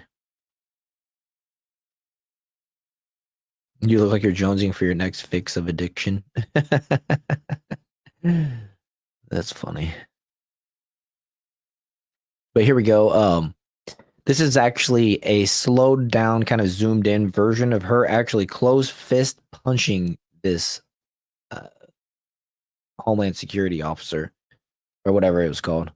She's got the red hand up, bam. I mean, not saying it's like a manly punch, and then this guy, he follows up with the same kind of like girly whatever, but there it is. Doesn't have to be a knockout blow, but it is contact, and it fits that second definition of the 18 U.S. Code 111 of making contact with the officer in the process of assault. So, yeah, the non-Muppet, exactly. I was gonna call him a Muppet again, Evil Elmo, but I didn't. I refrained this time because I didn't want to insult your kinsman.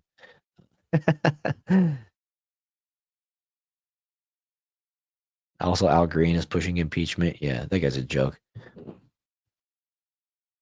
Let's see. So what else we got here?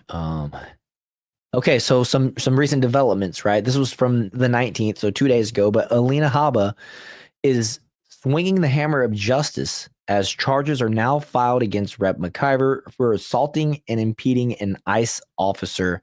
Can I get a hell yeah for the U.S. Attorney Alina Habba?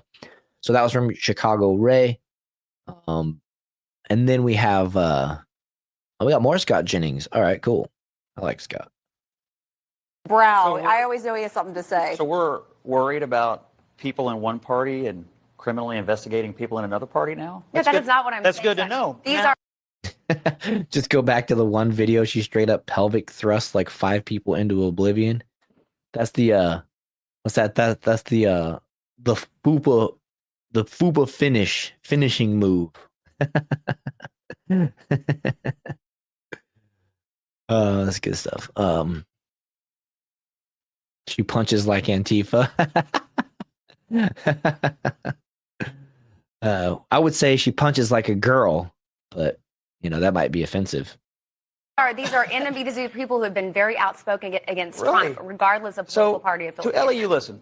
There's evidence in all 3 cases. McIver, there's a video. If you went to a facility and put your hands on a federal agent, I mean, you might be in jail right now. Number 2, or me too, a regular person. Number 2, on Cuomo, pretty strong evidence. There's also been That he didn't multiple tell- that he didn't investigations tell the on truth. Cuomo, That he including didn't by tell the the IG. Number and he has 3, been number 3, on Tish James. I was under the impression that in the state of New York, if you mess up some paperwork, whatever, around some kind of a financial transaction, that was worthy of 34 felonies. And so I'm just saying, all these people have done things. I think they're worthy of investigation. I don't know what's going to happen to it, but they're not being targeted because they're Democrats. They're being targeted because there's lots of evidence. around them. Okay. He's cherry picking them because they are Democrats. All right. Thank you all. Ellie Honig, thank you so much.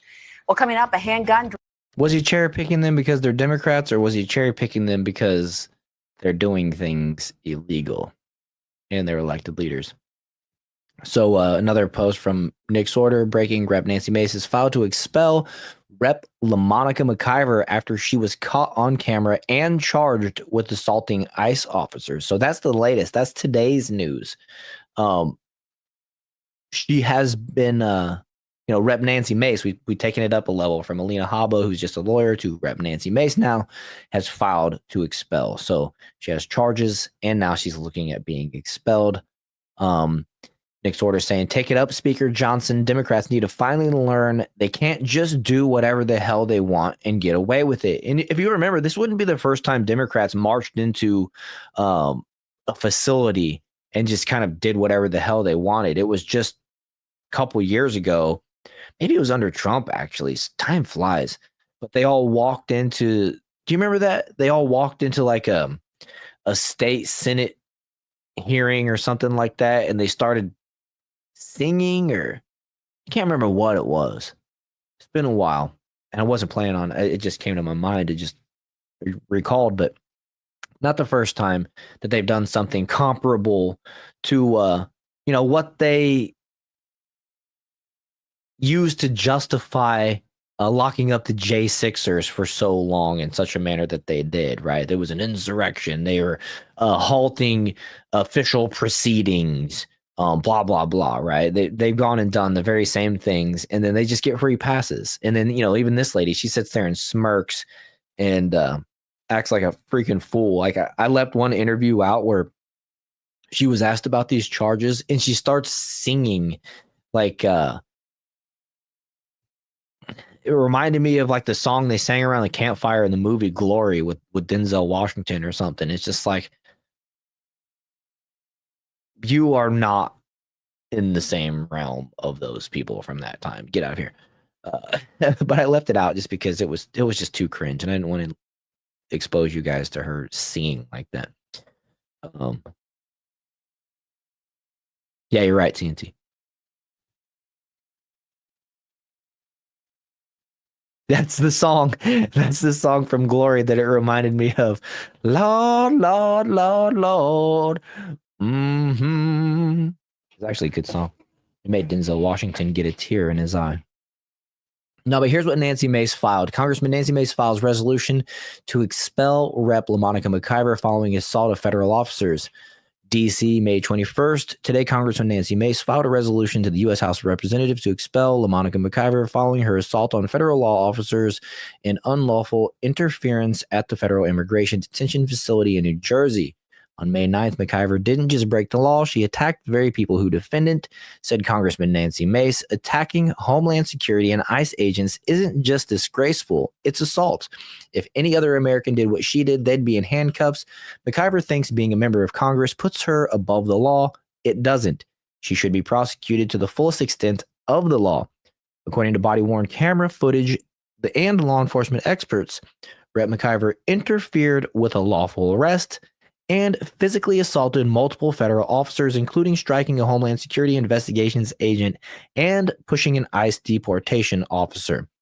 The Department of Justice has since charged McIver with 2 federal offenses under the U.S. 18 Code, which criminalizes forcibly assaulting, resisting, or impeding federal officers. Members of Congress swear an oath to uphold the Constitution and the laws of this country, not to obstruct them, Mace continued. This is a matter of partisan politics. It's about whether, this isn't a matter of partisan politics. It's about whether we're going to hold members of Congress to the same legal standards as every other American. Mace's resolution notes that the House has already set precedent for expelling members charged but not yet convicted of serious criminal offenses, citing the expulsion of former Representative George Santos in 2023. Maybe an all-time backfire. I don't know. Republicans definitely shouldn't have sided with getting rid of George Santos, by the way. They just folded way too easy. But that's another point, right? I mean, he lied. He's a liar. Okay, well, show me a politician that hasn't lied to get elected. Like, what's so special about George Santos? But anyways, to finish out, quote, in a time when public trust in government is at a historic low, the House must act decisively, said Mace. The evidence is clear. The charges are serious, and the public deserves to know what criminal conduct in the halls of Congress, or that criminal conduct in the halls of Congress has consequences. The resolution now heads to the House Committee on Ethics for consideration. So, yeah, it's nice to see that this is actually progressing along in the manner that we would like, although she should have been arrested and have a mugshot already. It should have happened that day. But anyways, right? We have this post from Nancy Mace herself. Breaking, we just filed an official resolution to expel LaMonica McIver from the U.S. House of Representatives. No one is above the law. Assault is a crime. The American people deserve better. And so I think this is just a repeat of what I basically just read. It's a little bit different, but we're not going to go back into that.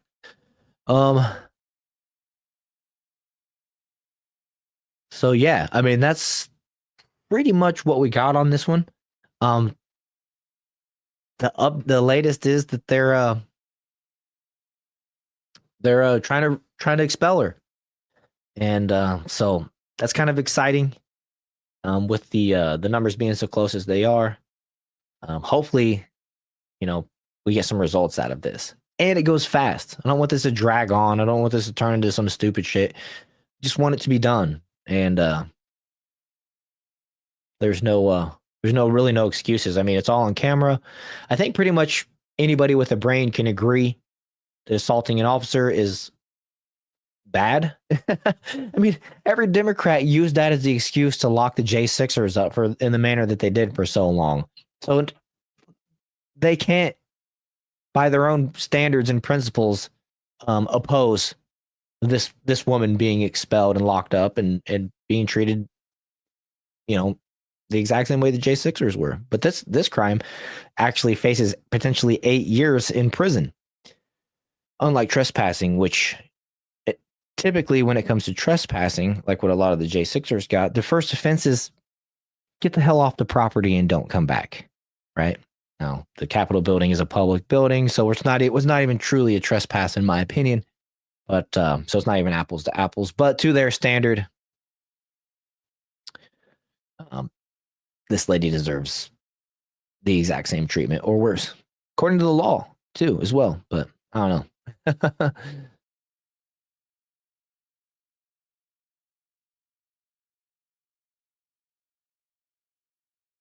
Depends on the cup.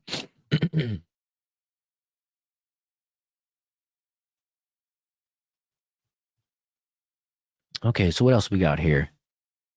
What else we got? I'm going to do some of these one-offs that I saved. Some of these are interesting.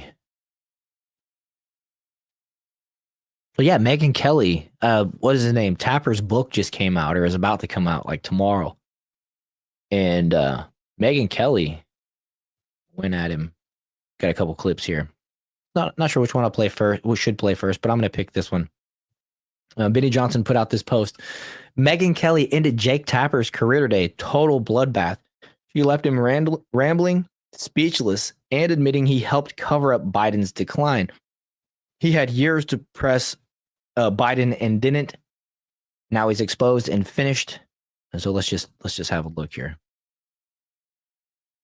I did ask Joe Biden to be transparent about his health records in an interview in 2020. I did ask him about the fact that voters But then he wasn't. thought that he was not transparent at all. No, He promised you that no. he would be transparent about his health records, and then he wasn't. And when you sat with him again, at all. including 1 month after the Jackie Walorski thing, you didn't ask him about it. You didn't follow up on the fact that he was falling up the stairs, that he was losing his train of thought regularly, that he was slurring, that he was incomprehensible, that he was getting lost on the White House lawn. You sat right across from him and you asked none of that, notwithstanding the fact that he had promised you he would be fully transparent about his health issues. You know as well as I do that there's a way of, you can say, hey, there's this poll on your age, or you could say, you just forgot that Jackie Walorski was dead. You asked where she was moments after watching a videotape tribute to her. You lowered the flags at the White House after she died.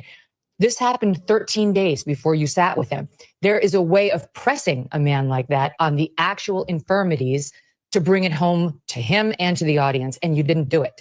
It wasn't just that. I mean, you sat with him a couple of times in the course of his presidency, and these issues were not pressed. Well, there was at least that time, and then there was the time at the better and but separate and apart from that, you covered the Biden's presidency. No. Let me.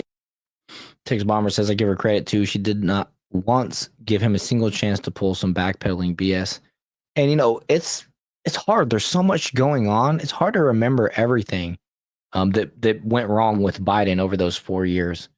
And so being able to retain that, like she's able to throw out some of these instances right on the spot is crushing to their argument. Let me just finish my point. I'm You just saying, covered the I had Biden one interview presidency. with him during his. I had one Okay, interview right. with And it him was during the 13 days presidency. after the Jackie Walorski thing. But you covered the Biden presidency aggressively throughout the 4 years, and you didn't cover mental acuity hardly at all. I mean, time and time again, when issues came up, you seemed to be running cover for the president. I don't You didn't think seem that's true. interested. Do you want to apologize to Lara Trump now? I've already apologized to her. I called her months ago. I feel angry because she was right. And not only did you not allow her to make her comments, but you seemed to try to humiliate her. You had a hostility toward the position, but she was totally right. And then you lectured her on how she was in no position to diagnose cognitive decline, which you guys do at length, including on page 4 of your book. You describe at length his cognitive decline, which is all she tried to do with you. But you had such a visceral reaction to her. Joe Biden has been saying stupid things for decades. Okay, I get and what you're he has saying, been- but this minimizes it too, because it was No, more I'm than not saying minimizing it at stupid all. things. But I'm telling you, like over here in my ecosphere, we were covering all of these. It wasn't just falling down; it was getting lost. It was some of the stuff you report in your book.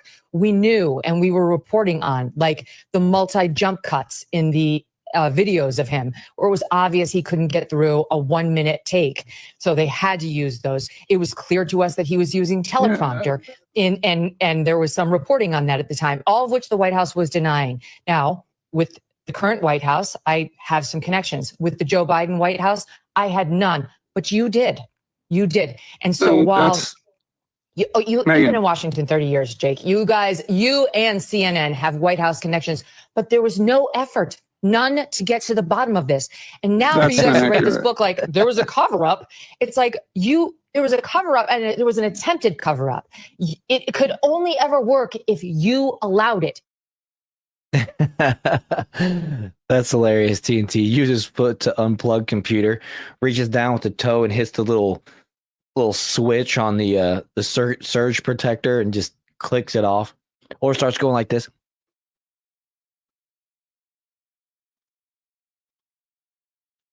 And then just disconnects, just acting like, oh, my audio is messed up. I can't hear you guys. Can you hear me? Huh? All right, I guess I'm out. Peace.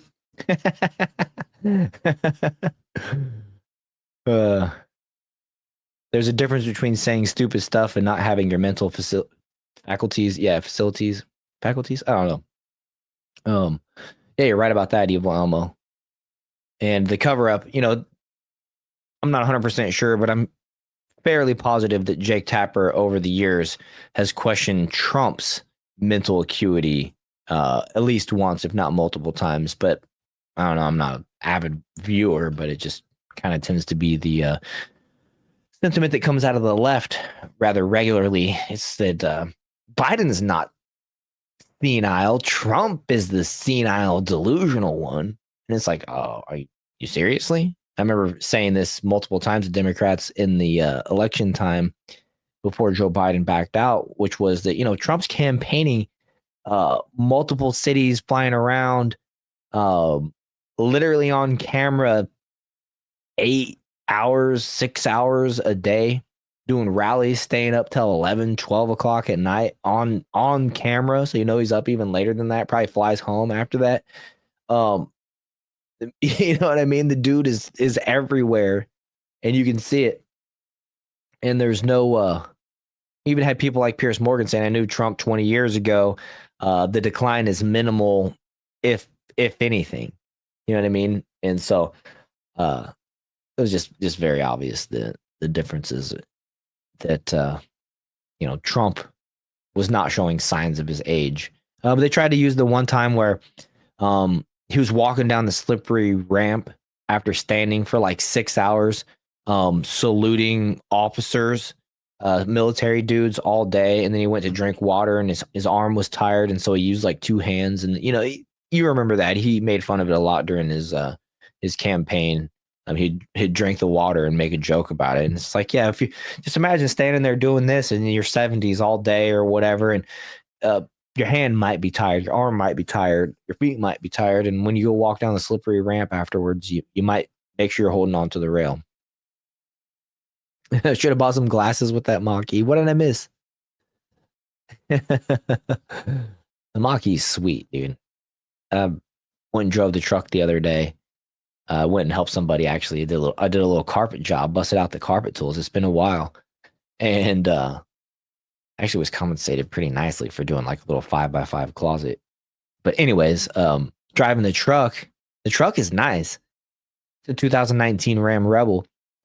And I'm just like, I'm missing my Blue Cruise that's on the Mach-E. It's that cruise control that just stays however many miles over the speed limit that you set it to. You set it to 5 miles over the speed limit and the speed limit changes. It stays 5 miles over the speed limit. Not only that, it'll steer, keeps you in between the lanes, steers around curves and stuff like that. Makes driving so much more pleasant. So, yeah, I was missing some of that stuff in the truck. I missed I'm a blind bastard. You can't read good because I can't see the damn words. Where did I say I'm a blind bastard? Or where did you guys say that? I missed it.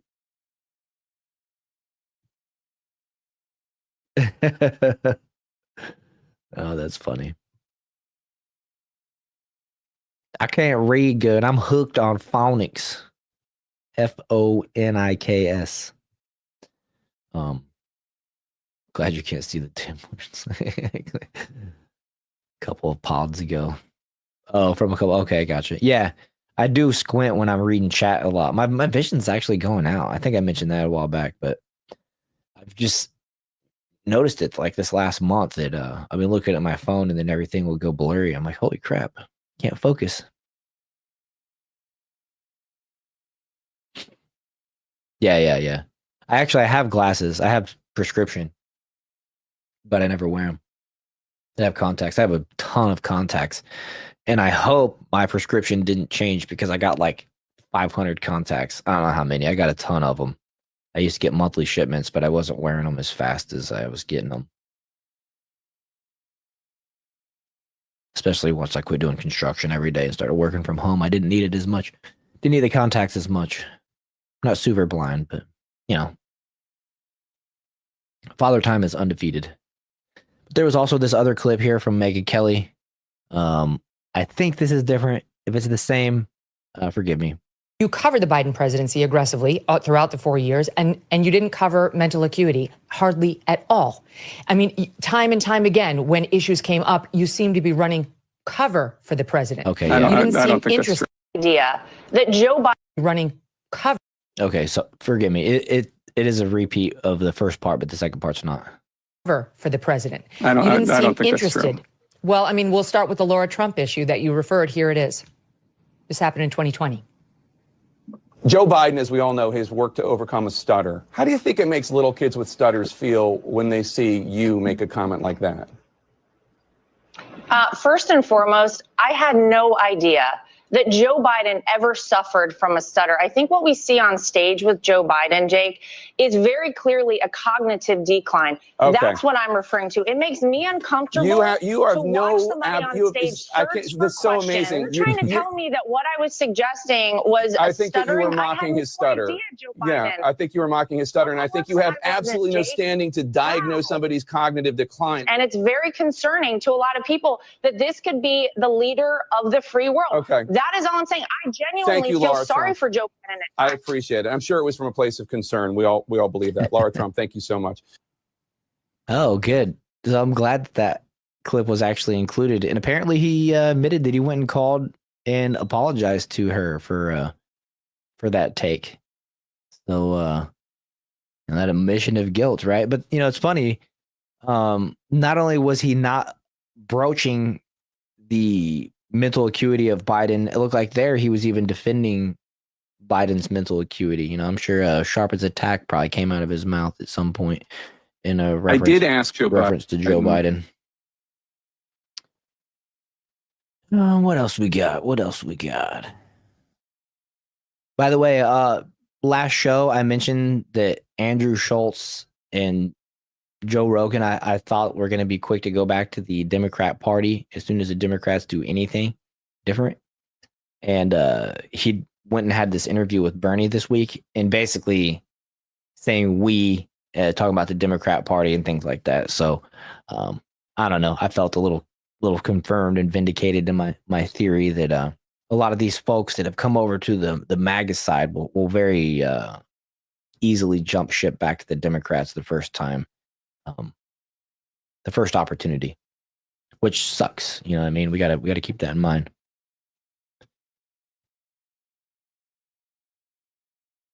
That'd be a good trick to pull on my wife once a week. Make the text on the computer a little bit smaller.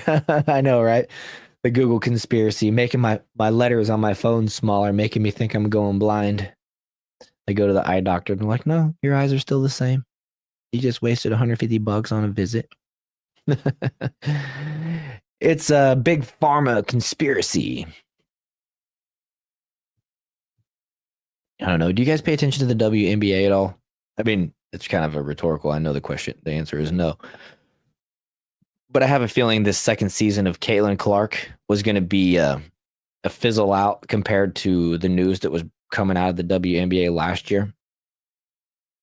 And apparently they made sure that there was a little scuffle and a fight-ish type thing between Caitlin Clark and Angel Reese to make sure that the WNBA is in the news again.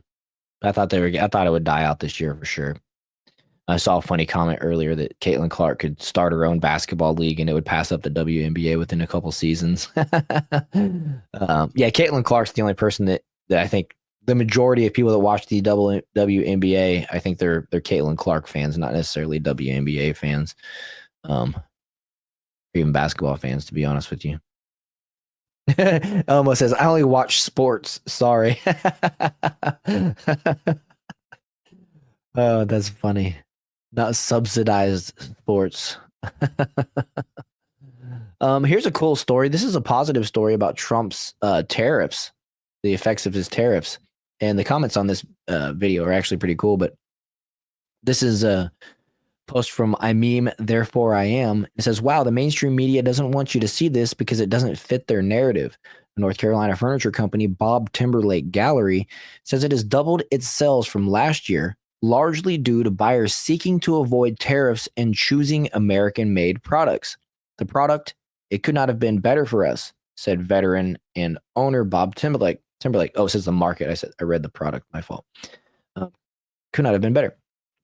Trump's tariffs are working, but not the way the elites want. Just imagine if we wouldn't be dependent on China. And so there's a little report here, and I just like to share that because Trump winning is enjoyable to me. Back to Trump's tariff plans in recent weeks. Some business owners fear it could put them out of business. Others are excited about the changes that could come. WFMY News 2's Ben Briscoe talked to the owner of a well-known triad company that's doubled their sales. I watch women's sports, beach volleyball, particularly, especially during the Olympics. And, well, that's it. But, you know. Since the tariffs started. When you drive up to Carolina Custom Leather, the first thing you see is that they're hiring. Jobs for people like Davey Cartner, dad to an 8-year-old girl. Yeah, we've been busy. It's really busy, actually. It's good. It's job security. I love having plenty of work. Made Hopefully some raises are coming with this too. in America at the market was Mud wrestling is cool. Yeah, but only if you say it like that. Wrestling. Teensy says I can't decide if bike riding is good to watch. If it's in the Olympics, it is, but not last year's Olympics. I don't know. The Olympics got ruined for me this last time around. I used to sit there and watch women race walk in the rain and root for the American woman to win. Now, like last year, I couldn't get into the whole thing because of the opening ceremony, to be honest with you. It sucks because traditionally a huge a fan of the Olympic sports, the Olympic Games, but maybe next time around. huge. It was the big thing over there. Bob Timberlake says his American home furniture line doubled sales from last year, in large part because buyers wanted furniture. Breakdancing wrecked the Olympics. I think it was just that Australian woman that was trolling. I don't know. That you're right about that.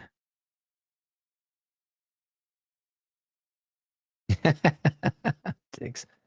Furniture made in America to avoid tariffs. The market was just, it could not have been.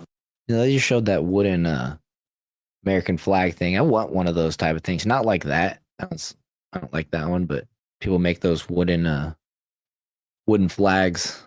I'm trying to get my friend to talk my friend to making me one. He actually does that woodworking stuff with the epoxy. He won't do it. He's gonna get mad at me though if I go buy one. He's gonna see it on my wall and be like, "What the hell are you doing?" Like, bro, I've been waiting 2 years. The market was just, it could not have been better for us. Each piece of furniture made just like this has multiple layers of helping the North Carolina economy. For example, this batting that went in it was made at another factory in Hickory, and that's stuffing over in High Point. We finally are successful in getting furniture back in North Carolina and America. It's going to bring business to America. It's going to bring industry to America. It's going to bring jobs to America. And it's going to make us more successful. Back in March, that's what President Donald Trump predicted when announcing the tariffs. North Carolina, they had the grid. I used to go there to buy furniture for hotels, and it's been wiped out. That was it Bob Timberlake Gallery furniture? Now I'm curious. Business all went to other countries, and now it's all going to come back into North Carolina. While Timberlake's business is booming, other furniture companies struggled under the tariffs. The industry newsletter Furniture Today did a study and found 70% of furnishings-related businesses said the tariffs will have a very significant impact on them. 53% of companies saying they'll have to raise prices for customers. That impact now drastically reduced, at least temporarily. President Donald Trump lowered the tariffs on goods from China from 145% down to 30% for the next 90 days. And you're doing patterns. Timberlake says even with the drops in tariffs, He's hopeful more customers will keep looking to buy American. It's out in the air. I know more about it. You know more about it. Everybody else knows more about it. That's the good thing. Making sure North Carolina always has a seat at the table in the global furniture industry. All right. So I thought that was just a cool little winning story there. If you're looking to buy some American-made furniture, check out Bob Timberlake's gallery. No, but I saw some people. Let's see here. This person said, I live in North Carolina. Bob Timberlake has a furniture gallery close to me, and they make beautiful quality furniture. In 1993, I bought a Bob Timberlake bedroom set and living room furniture. The quality is exceptional, and both still look good. Sorry, this kind of sounds like an advertisement. They didn't pay me for this, but I don't know. I think this is cool. Seeing quality made American products, and they're benefiting from Trump's tariffs the way that Trump intended. And so with all the negative coming out from the left, you gotta make sure you point out these wins, right? This person says, I purchased a Bob Timberlake Lexington King bed frame 20 years ago. To this day, it's solid as a rock. My children wanted restoration, hardware, bedroom furniture. I obliged. Okay. I'm not getting into the other stuff. Let's see here. Buy American. I have his furniture and it's amazing. This made me tear up. Buy made in North Carolina. So yeah, I mean, pretty cool story. I saw that and I was like, you know what? I think that's worth sharing. We don't get very many wins. Oh, I did mention this earlier. Rep. Tim Burchett says that AutoPen staffers were taking massive payoffs in exchange for pardons.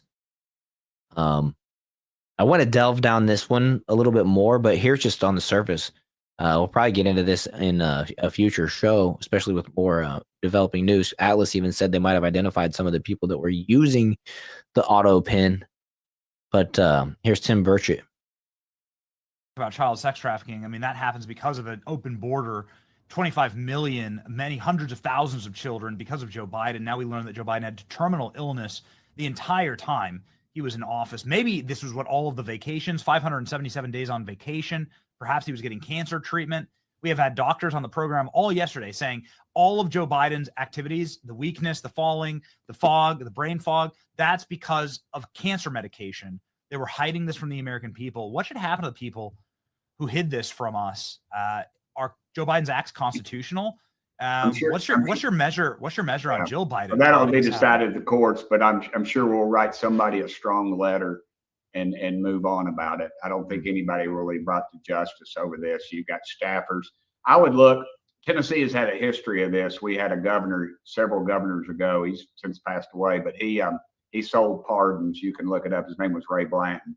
It made national news, and I mean they wrote songs "Pardon Me, Ray," and it was a cash for clemency deal. And that's exactly what I think you're going to find out. You're going to find staffers that were able to take forms, get them, and run them through some sort of bogus legal system, and then they auto-penned them. And there's probably people out on the street that shouldn't be, but somebody got rich off that. And I think those people I hate to say it, but you'll see something probably horrible happen to some of those people because it goes up the chain. This is a very dangerous town to play games in. So you're saying that the Biden staffers took payouts and just ran the AutoPen for certain pardons. I have no direct proof of that, but I'm just talking about history. And if you got somebody making $100,000 a year and somebody offers you $250,000 in some safety deposit box. Yeah. I mean, look at all those. Look at Clinton's clemency, Bill Clinton, the people he gave clemency to. Some of those people were just awful, awful people, and nobody raised a beat about them. So that's how it happens. I personally know people who paid millions to try and get Trump to pardon them. Very rich guys who are in prison for good reasons, and they go through these Republican lobbyists to try and get it done. It's a huge industry. So that's how it happens. They offer you a key. So if you show up and there's a key in your inbox, in your mailbox, the payout happened, right?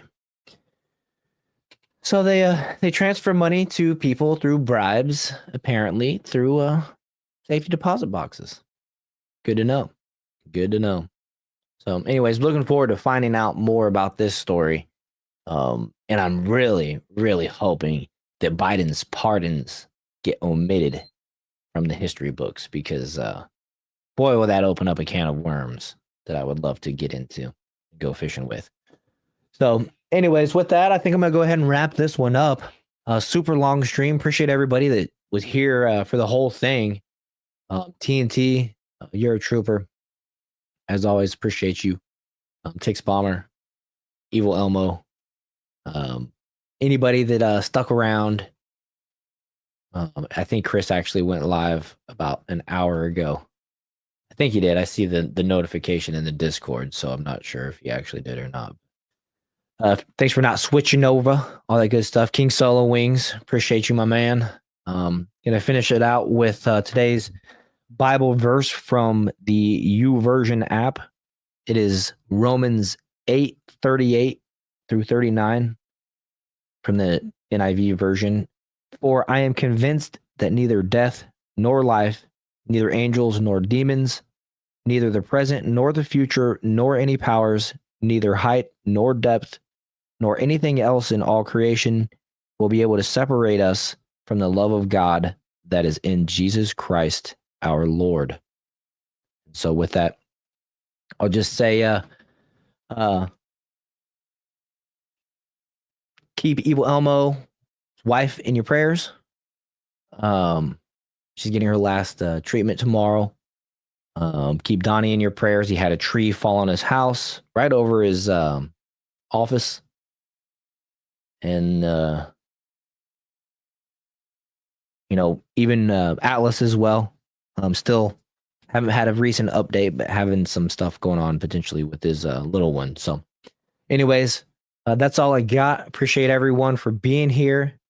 Make sure again to hit that like button, share this video, subscribe, all that good stuff. Join the Discord, follow on X. And with that, I'll see you guys on Saturday. I'm looking forward to it.